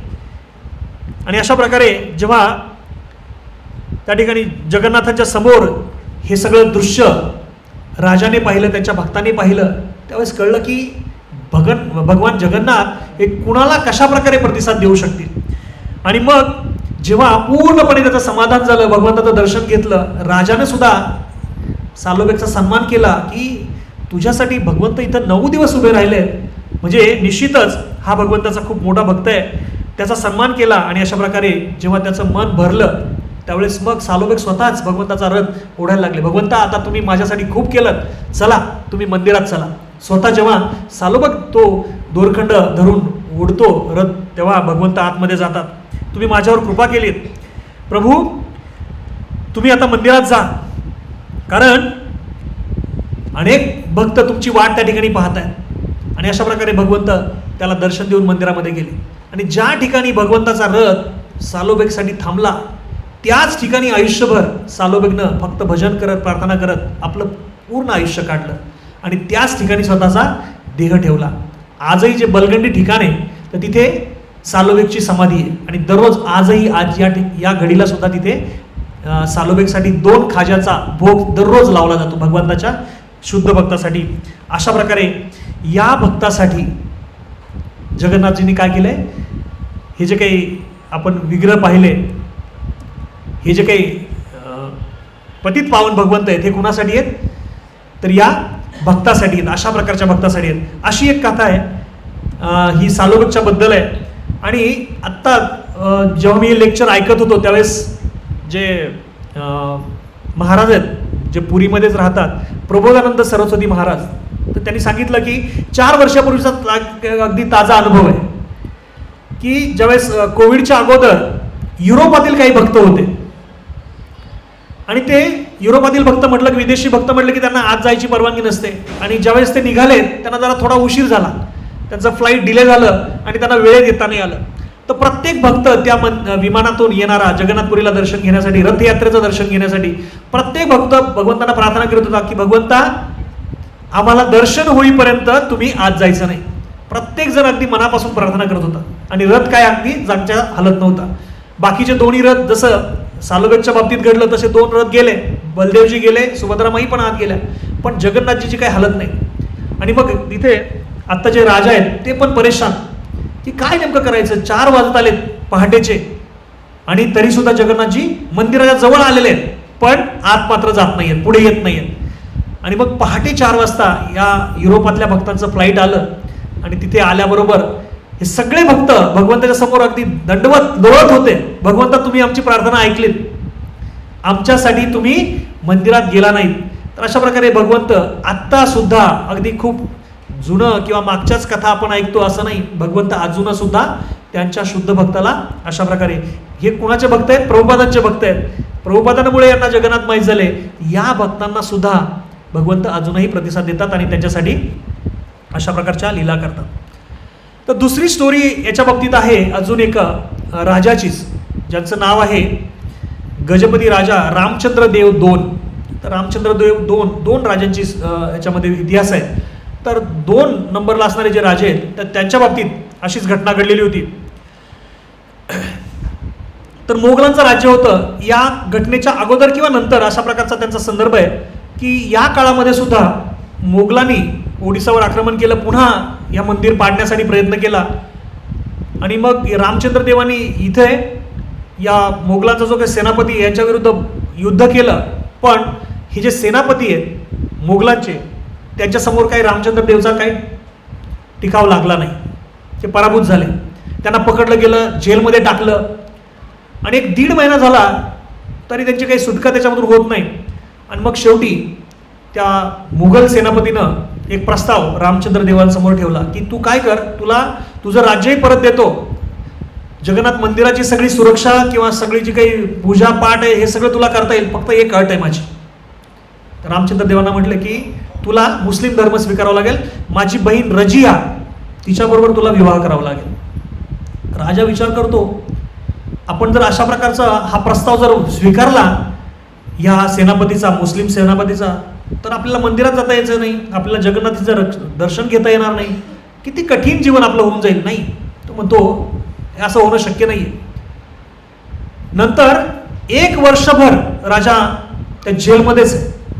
नंतर मात्र विचार करतो की जर मी अशा प्रकारे इथे जेलमध्ये राहिलो तर हा मुस्लिम सेनापती काही पण करू शकतो, मंदिर पण पाडू शकतो.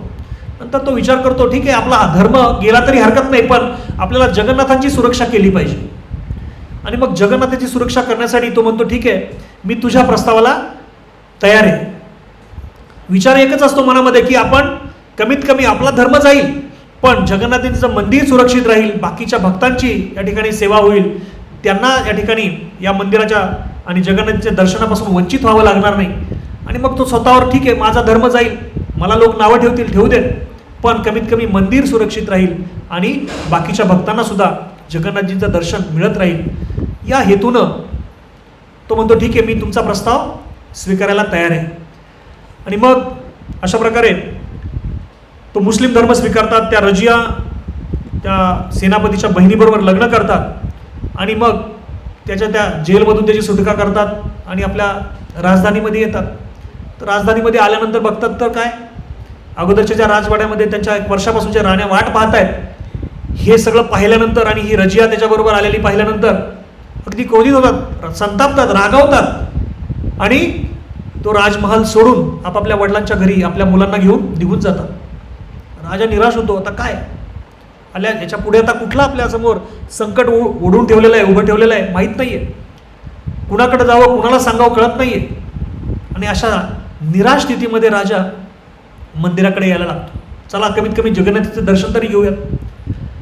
पण जगन्नाथाचं दर्शन घ्यायला निघाला तर तिथे लगेच पहारेकरी जे आहेत त्यांनी अडवलं. तुम्ही मुस्लिम धर्म स्वीकारलाय, चालला कुठे तुम्ही, तुम्हाला मंदिरात प्रवेश नाही आहे. जो राजा त्या पूर्ण मंदिराची देखभाल करतोय त्या राजाला तिथल्या पहारेकरांनी मंदिरात प्रवेश दिला नाही आहे. आणि अशा प्रकारे तुम्हाला दर्शन घेता येणार नाही, मंदिरात जाता येणार नाही. तुम्ही हे धर्म स्वीकारलेला आहे, मुस्लिम धर्म स्वीकारलेला आहे, त्याच्यामुळे तुम्हाला इथं कुठल्याही प्रकारची तुमची जी काही सेवा आहे ती तुम्हाला करता येणार नाही. आणि अशा प्रकारे राजाला तिथे अडवलं. आणि ते जे पंडे आहेत त्यांनी सगळ्या प्रकारे सगळा जो युक्तिवाद राजाने केला, अहो मीच हे सगळं बघतोय, मी अशा या कारणासाठी हा मुस्लिम धर्म स्वीकारलाय, मंदिर सुरक्षित राहण्यासाठी हे केलंय. कुठलीही गोष्ट ते पुजारी पंडा लोक ऐकून घेत नाहीत. अगदी रिसेंटली इंदिरा गांधींच्या वेळेस सुद्धा आपल्याला पण माहीत असेल हा प्रसंग, इंदिरा गांधींना सुद्धा मंदिरात प्रवेश दिलेला नाहीये पंडा लोकांनी. का? कारण तुमचा धर्म हा, तुम्ही फिरोज खान नावाच्या व्यक्तीशी विवाह केलाय, तुम्हाला मंदिरात प्रवेश नाही. तिथे सगळे त्यांचे कमांडो सगळे होते, पण पंडा लोकांनी त्यांना मंदिरात प्रवेश दिला नाही. तसं रामचंद्र देवाला सुद्धा त्या ठिकाणी त्यांनी अडवलं आणि सांगितलं की नाही, तुम्हाला मंदिरात येण्याची परवानगी नाहीये. आणि मग हळूहळू त्यांच्या लक्षात आलं की आपण राजासाठी ज्या प्रार्थना करतोय, राजांना ज्या सुविधा देतोय, त्या सगळ्या हळूहळू त्यांनी बंद केल्या. तर प्रत्येक एकादशीच्या दिवशी एक महादीप आरती तिथे मंदिरात जगन्नाथपुरीमध्ये होते. पूर्णपणे एक मोठा दीप असतो, पूर्ण शिखरावर घेऊन जातात आणि तिथे राजाच्या सुरक्षिततेसाठी, राजा सुरक्षित राहावं, राजाचं राज्य चांगलं चालावं, त्याच्या कार्यामध्ये कुठल्याही प्रकारची बाधा येऊ नये याच्यासाठी पुजारी लोक तिथे महाआरती करतात. ती आरती बंद झाली. राजाला प्रसाद जो होता मंदिराचा भगवंताचा, तो प्रसाद द्यायचा बंद झालं. जेव्हा रथयात्रा होते त्यावेळेस जे काही छेरा पहारा करतात, रथाच्या समोर झाडायची सेवा असते भगवंतांना, भगवंताच्या समोर राजाला, तर ती सेवा सोन्याचा जो झाडू असतो, सोन्याची मूठ बसवलेला, त्या झाडून राजा तिथे झाडून घेतो, ती सेवा पण काढून टाकली. आणि अशा प्रकारे राजाला दिलेल्या सगळ्या सुविधा या काढून घेतल्या. नंतर मग राजा म्हणतो हरकत नाही, पण ते मंदिरात यायचं काही सोडत नाही. दररोज तिथे मध्यरात्री, दिवसात सुद्धा लोक त्यांना दगड मारत, अगदी राजाचा अपमान करत. मग ते संध्याकाळच्या वेळेस रात्रीला, मध्यरात्री त्या ठिकाणी यायचे आणि भगवंताच्या समोर या जे काही सिंहद्वार आहे तर त्या सिंहद्वारामध्ये बसून त्या ठिकाणी प्रार्थना करायची. आणि जेव्हा एकदम रडून भगवंताच्या समोर सांगायची की भगवंता, तुम्ही माझं हृदय जाणता, मी माझ्या मनाने, माझ्या इंद्रिय भोगासाठी हे केलेलं नाहीये, केवळ तुमचा विचार करून, तुमचं मंदिर सुरक्षित राहावं या हेतूनं मी हे सगळं केलंय. तुम्ही सगळ्या प्रत्येक भक्ताच्या हृदयामध्ये, तुम्ही प्रत्येक जीवाच्या हृदयामध्ये तुम्ही आहेत. माझं हृदय तुम्हाला माहिती आहे. मी माझ्यासाठी हा निर्णय घेतलेला नाहीये, मी माझ्या आनंदासाठी रजियाबरोबर लग्न केलेलं नाहीये, हा धर्म मी स्वतःसाठी स्वीकारलेला नाहीये. तुम्ही सगळं जाणता, तुम्ही सगळं ओळखता. दररोज त्या ठिकाणी येऊन भगवंताच्या समोर मध्यरात्री हा राजा रामचंद्र देव त्या ठिकाणी प्रार्थना करायचा. आणि जेव्हा अशा प्रकारे दररोज हे चालू झालं, अगदी रडून रडून तिथली जागा ओली व्हायची, इतके अश्रू राजा त्या ठिकाणी व्हायचा. आणि एक दिवस मग जगन्नाथजींना काही सहन होत नाही. जगन्नाथजी वेदूरून उठतात आणि सिंहद्वाराकडे चालायला लागतात आणि मध्यरात्री राजाला, रामचंद्र देवांना प्रत्यक्ष दर्शन देतात. आणि त्या ठिकाणी राजा समोर बघत राहतो, आश्चर्यचकित होतो, अरे प्रत्यक्ष जगन्नाथजी माझ्यासाठी आलेत. आणि अशा प्रकारे त्याचं त्या ठिकाणी दर्शन दिल्यानंतर ते पुन्हा एकदा त्यांची पूर्ण प्रार्थना ऐकून मंदिरात जातात. सकाळी 4 वाजता जेव्हा सगळे पंडा लोक, पुजारी लोक त्या ठिकाणी येतात तर बघतात, अरे पायऱ्यांवर सगळ्या माळा पडल्यात, दागिने पडलेत. असं कोण आहे की ज्यांनी वेदीवरून भगवंतांना उचलून इथपर्यंत आणलंय? कुणी हा प्रकार केलाय? अघटित कुणी केलंय? कोण अशा प्रकारची व्यक्ती आहे ज्यांनी हे धाडस केलंय? आणि अशा प्रकारे जेव्हा त्यांनी पाहिलं की सगळे जाताना सगळे काही काही दागिने तुटलेले पडलेले आहेत, माळा तुटलेले आहेत, फुलं पडलेली आहेत, आणि हा प्रकार त्यांनी पाहिल्यानंतर सगळे चिंतित झाले. काय झालं असेल? कुणी केलं असेल? 1 दिवस झालं, 2 दिवस झालं, परत काही दिवसांना हा प्रकार दररोज घडायला लागला. दर दिवस अशा प्रकारे भगवंताच्या माळा त्या पायरीवर पडलेल्या दिसायच्या आणि सगळे दागिने सगळे अस्ताव्यस्त असायचे. भगवंत त्या ठिकाणी दररोज उठायचे आणि सिंहद्वारामध्ये जाऊन राजासमोर त्या ठिकाणी त्यांना दर्शन द्यायचे. आणि हे घडायला लागल्यानंतर मुख्य पुजारी हे सगळे एकत्र आले आणि तिथल्या याच्यामध्ये त्यांनी मीटिंग घेतली. हे काय नेमकं चाललंय? अशा प्रकारची मीटिंग झाल्यानंतर मुख्य पुजारी जो आहे त्या रात्री त्याच्या स्वप्नात जाऊन जगन्नाथजी म्हणतात, माझा तो शुद्ध भक्त आहे, तुम्ही त्याला मुसल म्हणून बघताय, पण जो माझा पूर्वीचा जो प्रथम भक्त आहे त्याच रूपामध्ये मी त्याला बघतोय. तुम्ही त्या राजाला मंदिरामध्ये येण्यापासून रोखलंय, पण तो माझा शुद्ध भक्त आहे, त्याला दर्शन दिल्याशिवाय मला जमणार नाही. कारण तो इतका कातर भावनेनं आणि मनापासून हृदयापासून मला प्रार्थना करतो, मला ते सहन होत नाही आणि मला त्याला दर्शन देण्यासाठी दररोज जावं लागतं. तुम्हाला वाटत असेल कदाचित माझे तर पाय नाही आहेत, माझे हात नाही आहेत, आणि हे कसं काय इथपर्यंत जात आहे?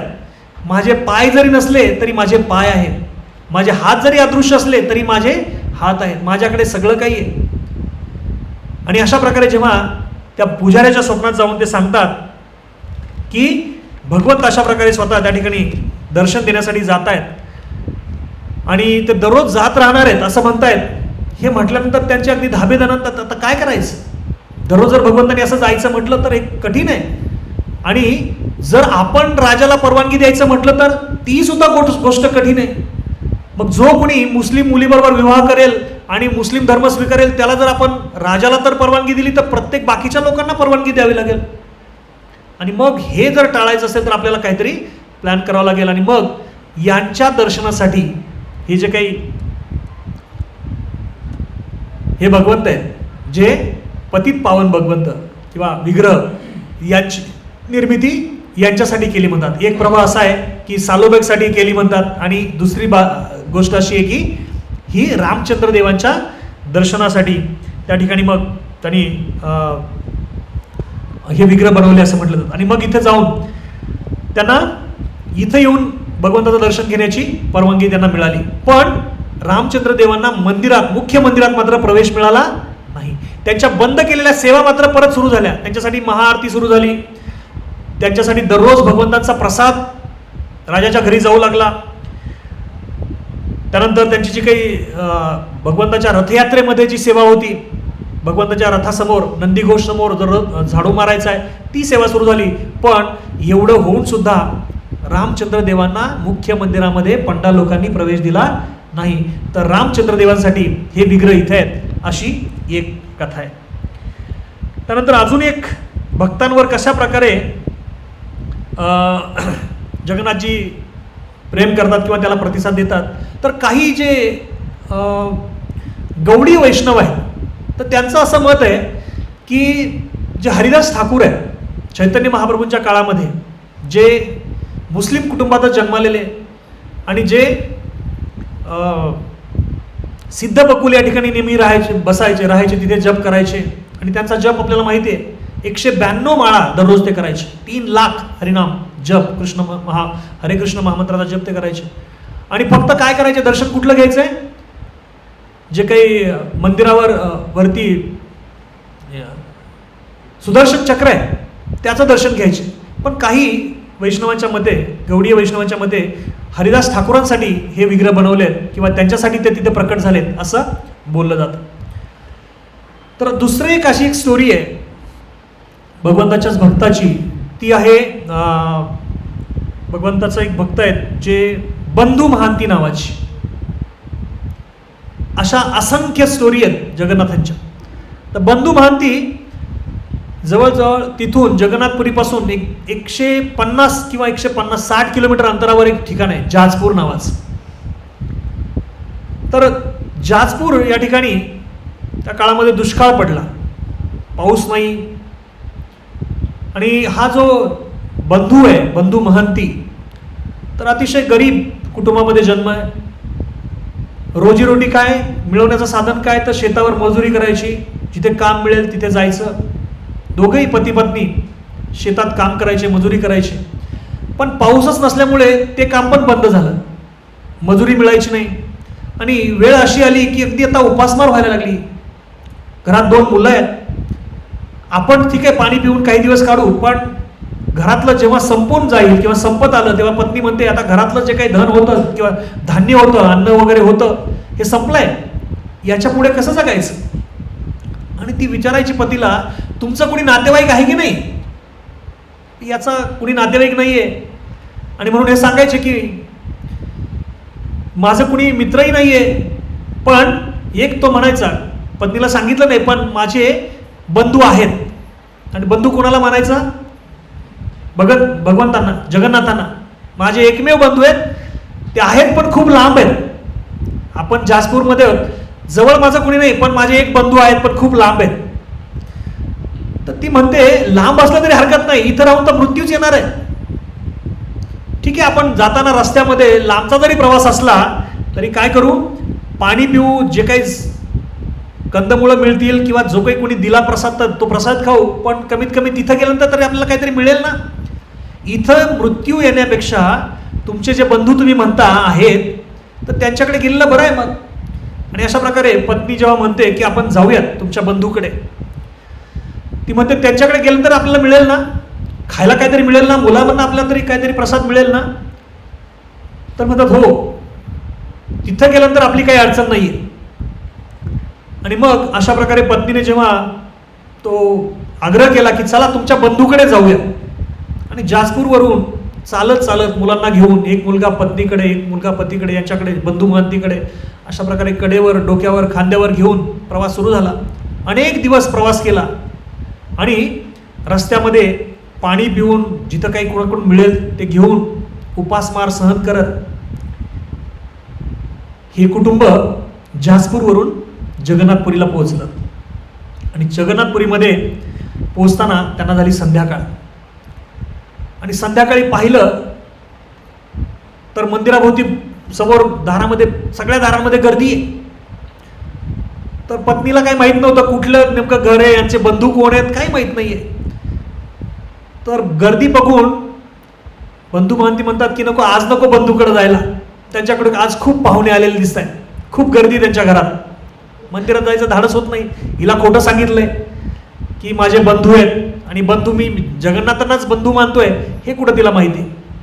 आणि जर आपण अशा प्रकारे आज गेलो आणि आपल्याला जर काही नाही मिळालं तर यांचा भ्रमनिराश होईल आणि सगळे दुःखी होतील. तर यासाठी मग म्हणतात की नको, आज माझ्या बंधूंकडे खूप लोक पाहुणे आलेले आहेत, महत्वाचे पाहुणे आहेत, आज नको आपण त्यांना त्रास द्यायला. आपण काय करू, आजच्या दिवस मंदिराच्या, म्हणजे ते मंदिराच्या बाहेर जी बाजू आहे तिथेच आज मुक्काम करू. तर जगन्नाथ मंदिरामध्ये एका बाजूला भगवंताचं किचन आहे, आणि किचन कंटिन्यू चालू लागतं. त्यांना नेहमी 56 भोग लागतात, त्याच्यामुळं ते त्यावेळेस संध्याकाळच्या वेळेस, सूर्यास्ताच्या वेळेस भोग बनवायचं काम चालू असतं. आणि त्या मंदिरातून जे काही पाणी वाहतं, आतमध्ये जे काही तांदूळ धुतले जातात, तर ते धुतलेल्या तांदळाचं जे पाणी होतं, सफेद पाणी, ते बाहेर वाहत होतं, स्वच्छ पाणी होतं धुतलेलं. मग आता झोपायचं कसं, पोटात काही नाही आहे, अनेक दिवसापासून खाल्लेलं नाही काही पुरेसं, पाणी पिऊन पिऊन आतापर्यंत इथपर्यंत आले. आणि मग म्हणतात की आता आज नाही, पण आपल्याला उद्या सकाळी आपल्या बंधूंची भेट होऊ शकते, आपण काय करूयात, आज इथेच झोपूया.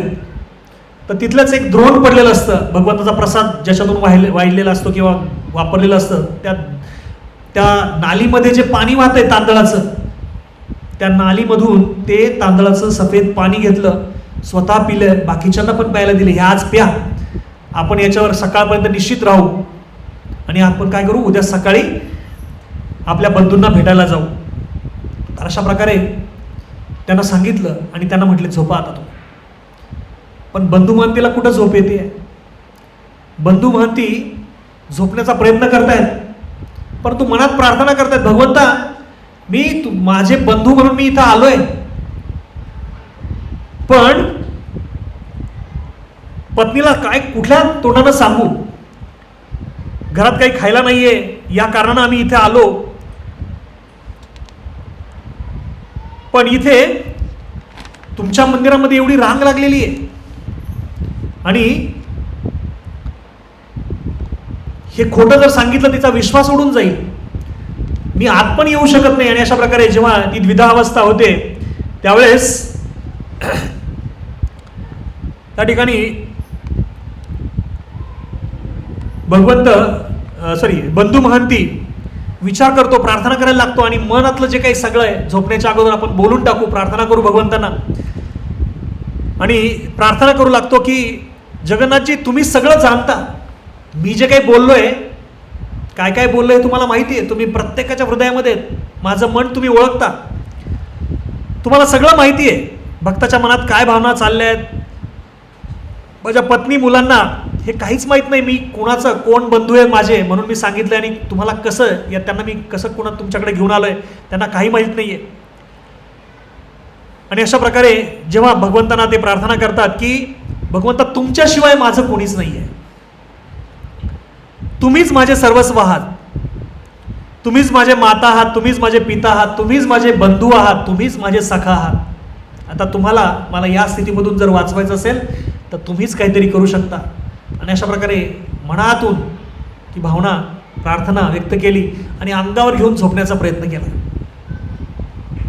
तर थोड्या वेळाने ज्या दक्षिण द्वाराच्या बाजूला ते झोपलेले होते, तर दक्षिण द्वार जे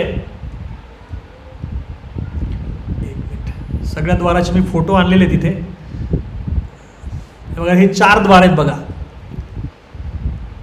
तर हे पूर्व द्वार जे आपण सिंहद्वार म्हणतो, जे धर्माचं प्रतीक आहे. हे दक्षिण द्वार आहे जे अश्वद्वार आहे, जे ज्ञानाचं प्रतीक आहे. याच बाजूला मुख्य जे मोठं गेट आहे त्याच्या गेटमध्ये परत छोटं गेट आहे. जसं आपण मोठ्या गेटच्या समोर बघतो प्रत्येक याच्यामध्ये असं वाकून जाण्यासाठी गेट असतं. तर ते गेट उघडलं जातं, त्या छोट्या गेटमधून आवाज येतो. हा झोपायचा प्रयत्न करत असतो, तिथून आवाज येतो, तिथून कोणतरी बोलत असतं, त्यांना त्यांचं नाव घेऊन हाक मारतात, बंधू महंती, ओ बंधू महंती. आवाज येतो, पण याला वाटतं अरे मला तर इथं कोणी ओळखत नाही, मी एवढं लांबून आलोय आणि मला इथं कोण हाक मारायला लागलाय, दुसरं कोणीतरी असेल. 2दा-3दा हाक ऐकू येते कानावर, पण हे काही प्रतिसाद देत नाही. मग प्रतिसाद येत नाही म्हणून परत तिकडून आवाज येतो, बंधू महंती जाजपूरवाले. जाजपूर नाव ऐकल्यानंतर मग याला वाटतं अरे अगदी मला माझ्या गावासही ओळखतात, म्हणजे इथं कोणीतरी मला ओळखणार आहे. मग उठतो, अंगावरचं काढतो आणि त्या छोट्या दरवाजापर्यंत जातो. तिथं गेल्यानंतर एक व्यक्ती असते, डोक्यावर असं घेतलेलं असं झाकून घेतलेलं असं, चेहरा दिसू देत नाहीत, ब्राह्मण असतात, एक वयस्कर ब्राह्मण, आणि त्यांच्या हातामध्ये प्लेट असते. ते प्लेट त्याच्यामध्ये सगळं भोग लावलेले, सगळे 56 भोग, त्याच्यामध्ये अनेक प्रकारचे पदार्थ, अनेक प्रकारची व्यंजनं, मोठी प्लेट त्यांच्या हातामध्ये होती आणि चमकत होती थाळी. थाळी कशाची आहे? भगवंताची थाळी सोन्याची. त्या थाळीमध्ये तो सगळा भोग त्या ठिकाणी लावलेला आहे. आणि ते ब्राह्मण त्याला डोक्यावरचं चेहरा न दिसू देता म्हणतात, घ्या, तुम्ही भुकेलेले आहेत ना, याच्यामध्ये भरपूर प्रसाद आहे, प्लेट घ्या, याच्यामध्ये प्रसाद घ्या, नंतर द्या, आत्ता काही द्यायची गरज नाही. आणि अतिशय आनंदामध्ये ती प्लेट हातात घेतात आणि ज्या ठिकाणी त्याचे पत्नी मुलं झोपलेले आहेत त्यांच्या ठिकाणी ते जवळ जातो आणि त्यांना उठवतो, अरे उठा, आपल्याला प्रसाद मिळालाय. आणि तेही बघत नाहीत, प्रसाद मिळालाय म्हटल्यानंतर एवढे अगोदर अनेक दिवसापासूनचे भुकेले उठतात आणि भगवंताच्या प्लेटमध्येच खायला बसतात, बघत नाहीत की कशाची प्लेट आहे, काय त्याच्यामध्ये. आणि सगळेजण अतिशय आनंदाने त्या ठिकाणी तो प्रसाद घेतात. प्रसाद घेतल्यानंतर एवढा आनंद त्यांना होतो, पाणी पितात, खूप आनंदी होतात आणि म्हणतात एकमेकांना, तुमच्या बंधूंनी आज खूप प्रसाद दिला, तुमच्या बंधूंनी अगदी पोटभर मनसोक्त, कुठलीच गोष्टांची कमतरता नाही, अनेक प्रकारचे पदार्थ जे कधी आयुष्यात खाल्ले नाही असे सगळे पदार्थ आज खायला मिळाले. पण सगळेच म्हणतात, अहो प्रसाद तर मिळाला, पण तुमचे बंधू पाहता नाही आले, कुठे आहेत ते? तर हा सांगतो, बंधू आपल्याला ते प्रसाद देऊन गेले, पण आपल्याला आत्ता ते दिसणार नाही, आपण सकाळी भेटू त्यांना, ते कामात होते, घाईत होते. आपण त्याची सकाळी त्यांची भेट घेऊ, त्यांना प्रणाम करू, त्यांना दंडवत करू, त्यांचे आभार मानू आणि अशा प्रकारे त्यांना सांत्वन करून किंवा त्यांना सांगून ठीक आहे आता तुम्ही झोपा. आणि हा नंतर मग उठतो, ती जे काही ज्या प्लेटमध्ये प्रसाद घेतला ती प्लेट घेतो, त्या बाजूलाच जे काही पाणी चालू होतं त्या पाण्यामध्ये अगदी स्वच्छ धुवून काढतो आणि स्वच्छ धुतल्यानंतर परत तिथे त्या दारात जिथून त्या वृद्ध ब्राह्मणाने दिलेले असते तिथे जातो आणि तिथे जाऊन हाक मारायला लागतो. ओ पंडितजी, कुठे तुम्ही, ही प्लेट घ्या. पंडितजी 2दा-3दा हाक मारतात, पण पंडितजी काय तिथे येत नाहीत. मग विचार करतात ठीक आहे, कदाचित गेले असतील, काम असेल, झोपले असतील. मग म्हणतात की आता ही प्लेट ठेवायची कुठे? जवळजवळ 20 किलो सोन्याची ती प्लेट आहे, ती ठेवायची कुठे प्रश्न पडला. नंतर मग विचार करतात की आता ठीक आहे, आता तिथे कुणीच नाही आहे, आपण त्यांना द्यायला तर गेलो आहेत पण आता घ्यायला कुणी नाही आहे, काय करायचं? आणि मग त्यांच्याकडे जो गमछा असतो गळ्यामधला, त्या गमछामध्ये तिला झाकून घेतात आणि स्वतःच्याच उशाला घेऊन झोपी जातात आणि विचार करतात की आता तर देणं शक्य नाही, मग सकाळी भेटल्यावर सकाळी आपण जाऊ, त्यांच्याकडे शोधू, त्यांना जे रात्री आलेले व्यक्ती होते त्यांना देऊ आपण. आणि अशा प्रकारे डोक्याखाली घेऊन उशाला घेऊन झोपी जातात. पण पहाटे जेव्हा परत मंदिरात भगवंताची मंगलाती करण्यासाठी सगळे पंडा येतात, पुजारी येतात, बघतात तर जे भगवंताचं जे काही लॉकर आहे, जिथे सगळं हे साहित्य ठेवलं जातं ते उघडं, त्याच्यामधल्या सगळ्या वस्तू इकडे तिकडे पडलेल्या आणि मुख्य म्हणजे ही प्लेट त्याच्यामध्ये नाही आहे, ज्याच्यामध्ये भगवंतांना दररोज भोग लागतो, ती प्लेटच गायब म्हटल्यानंतर सगळ्या पुजाऱ्यांचं धाबं जणांत. काय झालं, कुणी केलं हे? अशा प्रकारे ही चावी कुणाकडे होते सगळे एकमेकांना विचारायला लागले. चावी कुणी ठेवली होती, रात्री कुणी बंद केलं होतं, सेवा कुणाची होती? आणि अशा प्रकारे सगळे गोंधळ त्या ठिकाणी निर्माण झाला आणि ही बातमी राजापर्यंत तिथे गेली. राजासुद्धा त्याचे शिपाई पोलीस पाठवून चौकशी करायला लागला, कोणी नेमकं हे केलं आहे, अशा प्रकारची घटना कधीच घडलेली नाही, हे कोणी नेमकं केलं आहे? आणि अशा प्रकारे पोलिसांची चौकशी सुरू झाली आणि सगळा गोंधळ चालू असताना दक्षिण दरवाजातून दुसरा एक भक्त त्या ठिकाणी आत येतो आणि आत येतो आणि सांगतो, अरे काय चाललंय, तुम्ही काय एकदम एवढा गोंधळ घालताय? आणि तो पुजारी म्हणतो, तो भक्त जो म्हणतो, मला या दरवाजातून आत येताना एक माणूस बाहेर झोपलेला दिसतोय, पण त्याच्या डोक्याखाली काहीतरी मला चमकताना दिसतंय आणि त्याचा जो आकार आहे तो गोल आहे. असं म्हटल्यानंतर ते सगळ्यांना घेऊन बाहेर येतो. बाहेर आता तो हे बघतात तर त्याच आकाराचा जो प्लेट भगवंताची जी आहे तर तोच आकार तिथे दिसतोय, तीच प्लेट असते झाकलेली, त्याच्यातून तो पिवळं सोनं चमकत असतं, काही ठिकाणी ते फाटलेलं असतं, पातळ कापड असतं. आणि मग त्याला काठीनंच बांबूनं त्याला उठवतात, उठ, आपण तिकडे चोर शोधत होतो, चोर तर इथं लपलाय इथं झोपलाय, झोपेचं सोंग घेतलंय, त्याला काठीनं बांबूनं हे करतात आणि उठवतात. आणि अशा प्रकारे त्याची कुठल्याही प्रकारची गोष्ट ऐकून न घेता तू चोरी केली अशा प्रकारचा आळ घेऊन राजा त्याला जेलमध्ये टाकतात. तो सगळं प्रयत्न करतोय सांगण्याचा, अहो एका वृद्ध ब्राह्मणाने मला रात्री दिलं, आम्ही भुकेलेलो होतो, आम्हाला ही प्लेट त्यांनी दिली, मी त्यांना परत द्यायला गेलो पण तिथे कुणी नव्हतं, कोण ऐकून घेणार आहे? तुझ्या हातात तुझ्या डोक्याखाली ही सापडली, तू चोरी केली. आणि अशा प्रकारे त्याला तुरुंगात टाकतात, जेलमध्ये टाकतात. त्याची मुलं पत्नी सगळे उठतात, ते पण रडतात, त्यांना काही कळत नाहीये काय नेमकं झालंय. रात्री खायला मिळालं पण आज आता अशा प्रकारे आपल्या त्या पत्नीला वाटतं आपल्या नवऱ्याला अशा प्रकारे जेलमध्ये घेऊन जात आहेत.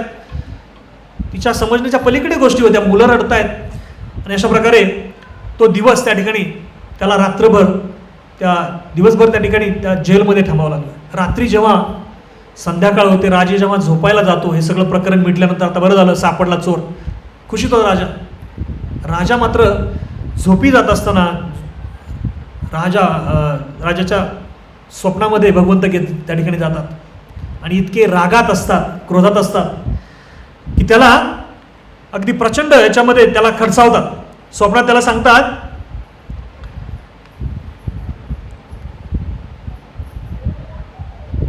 हे राजा, त्याला जागा करतात आणि म्हणतात, स्वप्नात त्याला म्हणतात, तुझ्या घरी कधी तुझा बंधू आला तर तू कसं त्याचं स्वागत करतो?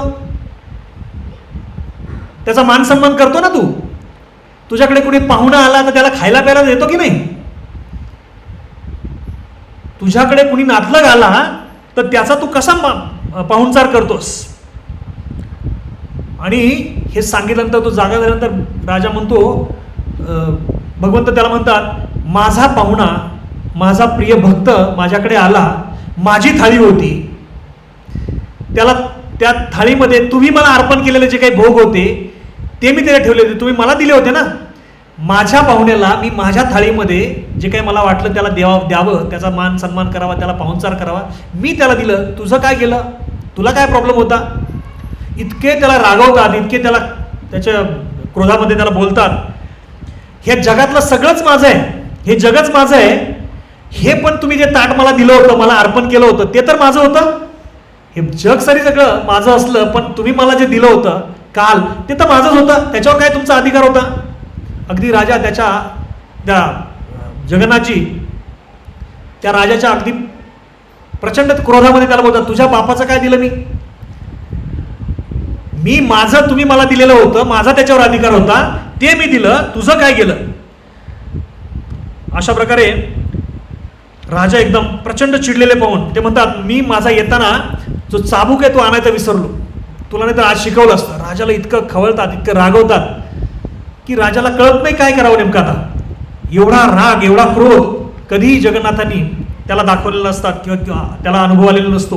आणि अशा प्रकारे जेव्हा त्याला सांगतात की जसं तुझ्या नातेवाईकाला, तुझ्या मित्राला तू जसा सन्मान करतो तसा तो माझा प्रिय भक्त आहे, एकदम शुद्ध भक्त आहे, तर तू त्याला जाऊन त्याची पहिली माफी मागायची, त्याला जेलमधून सोडायचं.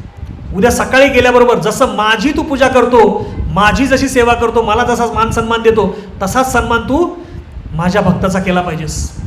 आज सकाळी उठल्याबरोबर पटकन तिथं जातो, त्याला अगदी जाऊन दंडवत प्रणाम करतो आणि त्यांना जेलमधून बाहेर काढतो. आणि अशा प्रकारे साष्टांग दंडवत करून माफी मागून त्यांना बाहेर आणतात. त्यानंतर त्याची पत्नी, मुलं जे बाहेर दुःखामध्ये असतात, काय नेमकं आपण आलोय, बंधूच्याकडे आलोय आणि काय आपल्यावर दिवस आलोय तिथे आणि आपल्या नवऱ्याला जेलमध्ये टाकलंय, चोरीचा आळ घेतलाय. आणि जेव्हा प्रत्यक्ष राजा बंधू महंतीचा सत्कार करताना, सन्मान करताना, त्यांना अगदी प्रेमानं वागताना पाहिलं, त्यावेळेस मग त्यांना कळत नाहीये काय चाललं नेमकं. आणि मग त्यांचा सुद्धा पत्नीचा, मुलांचा त्यांना बोलवून घेतात, त्यांची भेट होते. आणि अशा प्रकारे राजा प्रत्यक्ष बंधू महंतीला आलिंगन देतो. आणि जसं स्वप्नात त्यांना सांगितलेलं असतं, दुसरी गोष्ट सांगायची राहिली की हे जे काही बंधू महंती आहेत ते माझे शुद्ध भक्त आहेत आणि त्यांचं अजीवन तू सुविधा करायचीस, त्यांना इथे राहण्यासाठी तू घर द्यायचंस, त्यांना इथे राहायला काही जागा नाही आहे, लांबून आलेले आहेत माझे मित्र, माझे बंधू, त्यांचं तू योग्यप्रमाणे काय केलं पाहिजेस, त्यांचा जो काही राजशिष्टाचाराप्रमाणे तू त्यांची व्यवस्था केली पाहिजे. त्याच्यासाठी दक्षिण दरवाजामध्ये या बाजूला त्यांना घर देतात, तिथं त्यांचं पूर्णपणे जबाबदारी तुझी आहे, राजाची आहे. त्यांना जे कपडे लागतील, वस्त्र लागतील, खायला लागेल, त्या सगळ्या गोष्टी तू पुरवायची. आणि अशा प्रकारे त्याला सांगितल्याप्रमाणे राजा त्या ठिकाणी त्यांचं राहायला सोय करतात, घर देतात. आणि मग तिथे सर्व प्रकारची त्यांना जे काही गोष्टी लागतील त्या त्यांच्या द्यायला मान्यता देतात. पण भक्त कधी असं फुकटचं कधी खात नाहीत. वैष्णव जे आहेत ते कुठल्या ना कुठल्या प्रकारची सेवा करतात. आणि मग ह्या बंधू महंतीचं कुटुंब पूर्णपणे, बंधू महंती त्या ठिकाणी भगवंताची जी बागेतील फुलं तोडणं असेल, त्यांच्या माला करणं असेल, झाडांना पाणी देणं असेल, अशा प्रकारची सेवा त्या ठिकाणी करतात. आणि अनेक वर्ष त्या ठिकाणी राहतात. अगदी त्यांच्या अनेक पिढ्या अजूनही बंधू महंतीचं घर म्हणून तिथे दक्षिण दरवाजामध्ये अजूनही ते ठिकाण आहे. आणि तिथे त्यांनी राजा म्हणायचे तुम्ही सेवा करायची गरज नाही, पण बंधू महंती म्हणत नाही, इथे बसून काय करणार, बसून राहण्यापेक्षा भगवंताची सेवा केलेली कधीही चांगली. आणि अशा प्रकारे त्या ठिकाणी ते आयुष्यभर त्या ठिकाणी राहिले. त्यांच्या पुढच्या पिढ्यासुद्धा बंधू महंतीच्या त्याच ठिकाणी गेल्या. आणि या बंधू महंतीवर ओडिसामध्ये एक मोठा चित्रपट आहे पूर्णपणे, एवढी त्यांची ही स्टोरी भगवंतांची आणि त्यांच्या भक्तांची प्रसिद्ध आहे. तर या प्रकारे भक्त कुठलाही असो, तो अगदी मोठा राजा असो किंवा अगदी छोट्यात छोटा असो, भगवंत कधी भेदाभेद करत नाहीत, छोटा मोठा कधी पाहत नाहीत. आणि अशा प्रकारे त्यांच्या प्रत्येक भक्ताला ते प्रतिसाद देतात. तर भगवंताच्या अशा अनेक कथा आहेत दुसरी एक छोटी कथा आहे नंदी माता नावाची. तर नंदी माता एक वृद्ध स्त्री असतात आणि भगवंतांना जगन्नाथांना त्या काय म्हणतात की जगन्नाथ माझे पुत्र आहेत, मुलगा आहे. ते बघतात की जगन्नाथांना एवढे सगळे गोड पदार्थ खावे लागतात. ते गोड पदार्थ खाऊन खाऊन खाऊन त्यांच्या पोटामध्ये जंत तर होत असतील, त्यांना काय किती त्रास होत असेल. आणि म्हणून हा त्रास होऊ नये म्हणून त्या काय करायच्या, लिंबाच्या पानाचा एक पदार्थ बनवण्याच्या, कडू पदार्थ आणायचा, जेणेकरून काय होईल, तो खाऊन त्यांच्या पोटातले सगळे जे जंत आहेत ते मरून जातील आणि त्यांना जरा बरं वाटेल, आराम वाटेल. तर या भावनेनं त्या दररोज असं पदराखाली घेऊन तो कडू पदार्थ घेऊन यायचे. पण एक दिवस तो चौकीदार बघतो, अरे काय तू लपून चालले म्हातारे, दाखवते. आणि ते बघतात एकदम हिरवं हिरवं, काय हे सगळं असलं काय घेतोय, भगवंतांना काय घेऊन चालली असलं घाण, घेतात आणि फेकून देतात. ती एवढी दुःखी होते की मी आनंदाने भगवंतांना हे घेऊन चालले होते, त्यांना त्रास होऊ नये म्हणून. आणि त्या दिवशी ते आपले फेकून दिल्यानंतर ती घरी जाते मागे आणि घरात जाऊन खाली अगदी मान घालून रडत राहते. भगवंतांना वाईट वाटतं, अरे मला दररोज मिळणारं जे काही ते आवडीने स्वीकारायचे, दररोज ती लांबूनच जिथे गरुड स्तंभ आहे तिथे जाऊन ती भगवंतांना असं ऑफर करायची आणि भगवंत ते तिथून स्वीकारायचे. पण त्या दिवशी मात्र ते काही पदार्थ मिळाला नाही. म्हटल्यानंतर मग लगेच मुख्य पुजाऱ्याच्या स्वप्नात जाऊन, तो आजचा पदार्थ मला का आला नाही, तुझ्या त्या पुजाऱ्यानं तो पदार्थ फेकून दिलाय, जा त्या आईच्या घरी जा आणि तिला सांग की अशा अशा प्रकारे तो पदार्थ मला हवाय. ती दुःखात होती, पण तेव्हा पुजारी येऊन सांगतो स्वतः की तू आणलेला तो पदार्थ भगवंत मागतायत. त्यावेळेस ती इतकी आनंदी झाली आणि नंतर मग त्या ठिकाणी अगदी सन्मानानं त्या पहारेकऱ्याला पण सांगितलं की हिला आतमध्ये मानानं सन्मानानं पोच, त्या ठिकाणी येऊ देत. आणि अशा प्रकारे भगवंत त्या नंदी माता जी आई आहे वयोवृद्ध, ज्या भावनेनं आपण भगवंतांना पाहतो किंवा प्रतिसाद देतो तशा प्रकारचं ये यथामाम प्रपद्यन्ते जसं म्हणतो आपण, तशा प्रकारे भगवंत प्रतिसाद देतात. अजून एक राजापूरचे जे भगवंत आहेत बघा मायापूरमध्ये, तर त्यांची एक स्टोरी आहे. राजापूरमध्ये ही घटना आत्ता अलीकडचे जेव्हा इस्कॉननी त्या मंदिराची देखभाल सुरू केली, तिथली सेवा सुरू केली, त्याच्यानंतर घडलेली कथा आहे, जी आपल्याला आत्ता मायापूर मंदिराचे जे आपले पुजारी आहेत, दोन बंधू, काय नाव, पंकजागरी प्रभू आणि जननिवास प्रभू, त्यांनी सांगितलेली स्टोरी आहे. तर तिथे दोन मित्र असतात, एक मुस्लिम आणि एक हिंदू असतो. तर त्या मंदिरात जातात, प्रसाद घेतात. हिंदू मित्र असतो, जो ड्रायव्हर असतात, रिक्षा चालक असतात, तर तो प्रसाद घेतात. हिंदू जो मित्र असतो तो म्हणतो घे चल भगवंताचा प्रसाद आहे. पण तो मुस्लिम जो असतो ड्रायव्हर, तो म्हणतो मी असा प्रसाद वगैरे काही मानत नाही, खात नाही, मी प्रसाद घेतो आणि फेकून देतो, घरी निघून जातो. पण दुसऱ्या दिवशी सकाळी त्या मित्राकडे परत येतो, म्हणतो चल मंदिरात चल, मी हा भोग आणलाय, तांदूळ आणलाय, हे सगळं आणलंय, हे सगळं बनवायचंय आणि भगवंतांना भोग लावायचं. हा मित्र म्हणतो काल तर भगवंताचा प्रसाद घ्यायला तू तयार नव्हता आणि आज कुठे जगन्नाथांना प्रसाद घेऊन चाललाय किंवा भात घेऊन चाललाय. मग सांगायला लागतो काल मी जो प्रसाद फेकून दिला त्याचा मला चांगला अनुभव आलाय. म्हटलं हे जे कडेचे आहेत ना सफेद सफेद, त्यांनी चांगली धुलाई केली माझी, इतकं मारलंय काही खरं नाही. आणि ते मारत असताना जे मधल्या आहेत ना गोल्डन मध्ये बसलेल्या, त्या तर खूप हसत होत्या, म्हणत होत्या मारा मारा, अजून मारा त्याला, अजून माझ्या बंधूचा, माझ्या भावाचा प्रसाद फेकून दिला ना तू, मारा मारा. आणि जे काळ्या रंगाचे आहेत ना ते मात्र त्या दोघांना सांगत होते अरे त्याला नका मारू, एवढं सोडा, त्याला खाईल तो प्रसाद, ते चांगले आहेत, ते प्रेमळ आहेत. आणि अशा प्रकारे जेव्हा सांगितलं आणि तो प्रसाद म्हटलं हा शिजवा, बनवा, भगवंतांना भोग लावा, मला प्रसाद द्या म्हणायचा. काल ज्यानं फेकून दिला त्यानं तो मागून जो अनुभव जेव्हा आला त्यावेळेस स्वतःहून तिथे आला, त्यांना भगवंतांना भोग अर्पण केला, स्वतःहून स्वतःच्या खर्चानं भगवंतांना तो भोग लावला पुजाऱ्याच्या माध्यमातून आणि त्याचा भोग त्यांनी स्वीकारला. तर अशा प्रकारे भगवंत जे आहेत अजूनही आपल्या भक्तांशी कुठल्या कुठल्या लीला करत असतील आपल्याला माहीत नाही. तर अशा प्रकारे जगन्नाथजी जे आहेत ते अतिशय भक्त वत्सल आहेत आणि भक्तांच्या नियंत्रणाखाली आहेत. तसं आपण इथे एक बाजू बघितली, हा जो श्लोक बघितला की अहम, त्यातला काय शब्द होता, अहम भक्त पराधीन, मी भक्तांच्या अधीन आहे. जे भक्त म्हणतील तशा प्रकारे मला त्यांच्याप्रमाणे मला वागावं लागतं. पण एक दुसरी गोष्ट आहे बघा, भागवतमचा पहिलाच श्लोक आहे की जो मात्र याच्या विरुद्ध आहे, थोडासा कॉन्ट्रडिक्टरी आहे. तर त्याच्यामध्ये भगवंत म्हणतात की मी स्वराट आहे, माझ्यावर कुणाचंही नियंत्रण नाही. पण मग ह्या दोन गोष्टी कशा समजून घ्यायच्या की भगवंत एका बाजूला पहिल्या याच्यामध्ये म्हणतात की तुम्ही पूर्णपणे स्वराट आहात, कुणाच्याही नियंत्रणाखाली नाहीत. तर हे समजून घेताना मी ऐकत होतो, तर ह्या श्लोकावर जे काही विश्लेषण राधेश्याम प्रभूंनी केलं आहे की म्हणतात की आपल्याला जे स्वातंत्र्य दिलेलं आहे भगवंतांनी, भगवंत पूर्ण स्वतंत्र आहे, त्यांच्यावर कुठल्याही प्रकारचं बंधन नाही. आपल्याला स्वातंत्र्य दिलं आहे पण लिमिटेड, छोटं स्वातंत्र्य आहे बघा.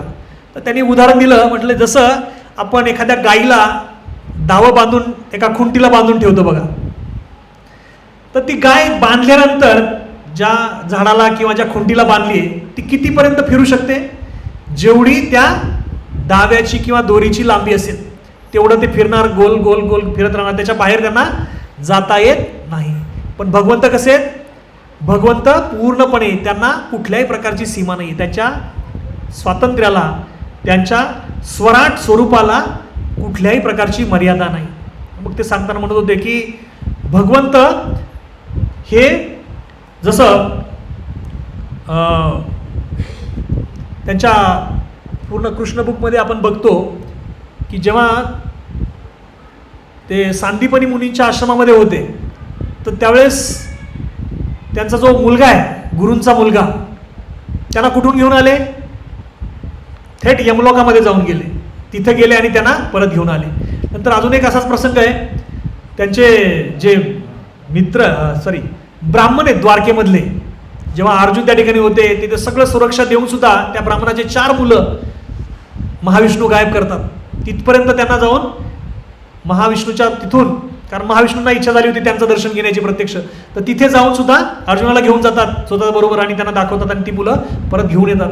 आणि अजून एक प्रसंग आहे, जेव्हा नंद महाराज थोडे लवकर उठतात, नंद सरोवरामध्ये स्नानाला जातात आणि पहाटेच्या वेळेस थोडंसं अगोदर प्रवेश केला म्हणून तिथे त्यांना ते गंधर्व लोक त्यांना ते घेऊन जातात तिथे, तर वरुण लोकामध्ये तिथून सुद्धा त्यांची सुटका करून आणतात. तर भगवंत हे पूर्णपणे स्वतंत्र आहेत, आपलं स्वातंत्र्य मात्र लिमिटेड आहे. आणि म्हणून जसं या बाजूला भगवंत आपण स्वतंत्र म्हणतो, पण भगवंत कुणाचे अधीन आहेत, भगवंत शुद्ध भक्ताच्या अधीन आहेत. आणि म्हणून आपल्याला जसं जगन्नाथाचे जे काही खरी जगन्नाथ कुणी बनवलं जगन्नाथांना, अगोदर ते जगन्नाथपुरी पुरतेच फक्त माहीत होते, पण भगवंतांना जगन्नाथांना जगाचे नाथ केलं ते प्रभुपादांनी. आज जगाच्या जवळजवळ सगळ्या देशामध्ये रथयात्रा निघते आणि जगन्नाथांची विविध प्रकारे सेवा केली जाते. जगन्नाथ सुद्धा कदाचित असं म्हणत असतील, जगन्नाथपुरीमध्ये राहून फक्त भातच खायला मिळत होता, पण आता मात्र ज्या ज्या देशात गेलेत तिथे तिथले सगळे पदार्थ जगन्नाथजी स्वीकारतायत. इटलीमध्ये गेले तिथलं जे काही असेल तिथले पदार्थ, चायनामध्ये गेले तिथले प्रकारचे पदार्थ, ज्या ज्या ठिकाणी गेले जगातल्या ज्या ज्या कानाकोपऱ्यात त्या देशातला जो काही खाद्यपदार्थ आहे तो भगवंतांना आज भोग लागला जातोय. आणि भगवंत खऱ्या अर्थानं हे जगाचे नाथ बनले आहेत. आणि याच्यामध्ये सगळ्यात मोठं श्रेय ते प्रभुपादांचं. आणि प्रभुपादांच्या कृपेने आज आपल्याला इथे तरी आपल्याला बघा प्रत्यक्ष जगन्नाथांचं दर्शन घ्यायला कुणामुळे शक्य झालंय, तर प्रभुपादांमुळे. आणि म्हणून आपण प्रभुपादांचा आश्रय घेतला पाहिजे आणि त्यांच्या जे काही शुद्ध भक्त आहेत, त्यांचे जे काही शिष्य आहेत, त्यांच्या परंपरेमध्ये आपण त्यांचा आश्रय घेऊन आपण जी काही सेवा आपल्याला मिळेल आणि या परम वैष्णवांची सेवा जर आपल्याकडून घडत राहिली तर भगवंतसुद्धा आपल्याला निश्चितच आपल्यावर कृपा करतील आणि आपल्याला त्यांच्या या सेवेमध्ये आपल्याला घेतील, कायमस्वरूपी आपल्याला आनंद देतील. जसं त्यांच्या शुद्ध भक्तांना ते अनुभव देतात, त्यांची कृपा त्यांना देतात, तशीच आपल्याला पण मिळेल ही निश्चित आपल्याला याच्यामध्ये खात्री घेता येते किंवा आपल्याला तो अनुभव घेता येतो. तर आज एवढं बोलून आपण या ठिकाणी थांबूयात. जर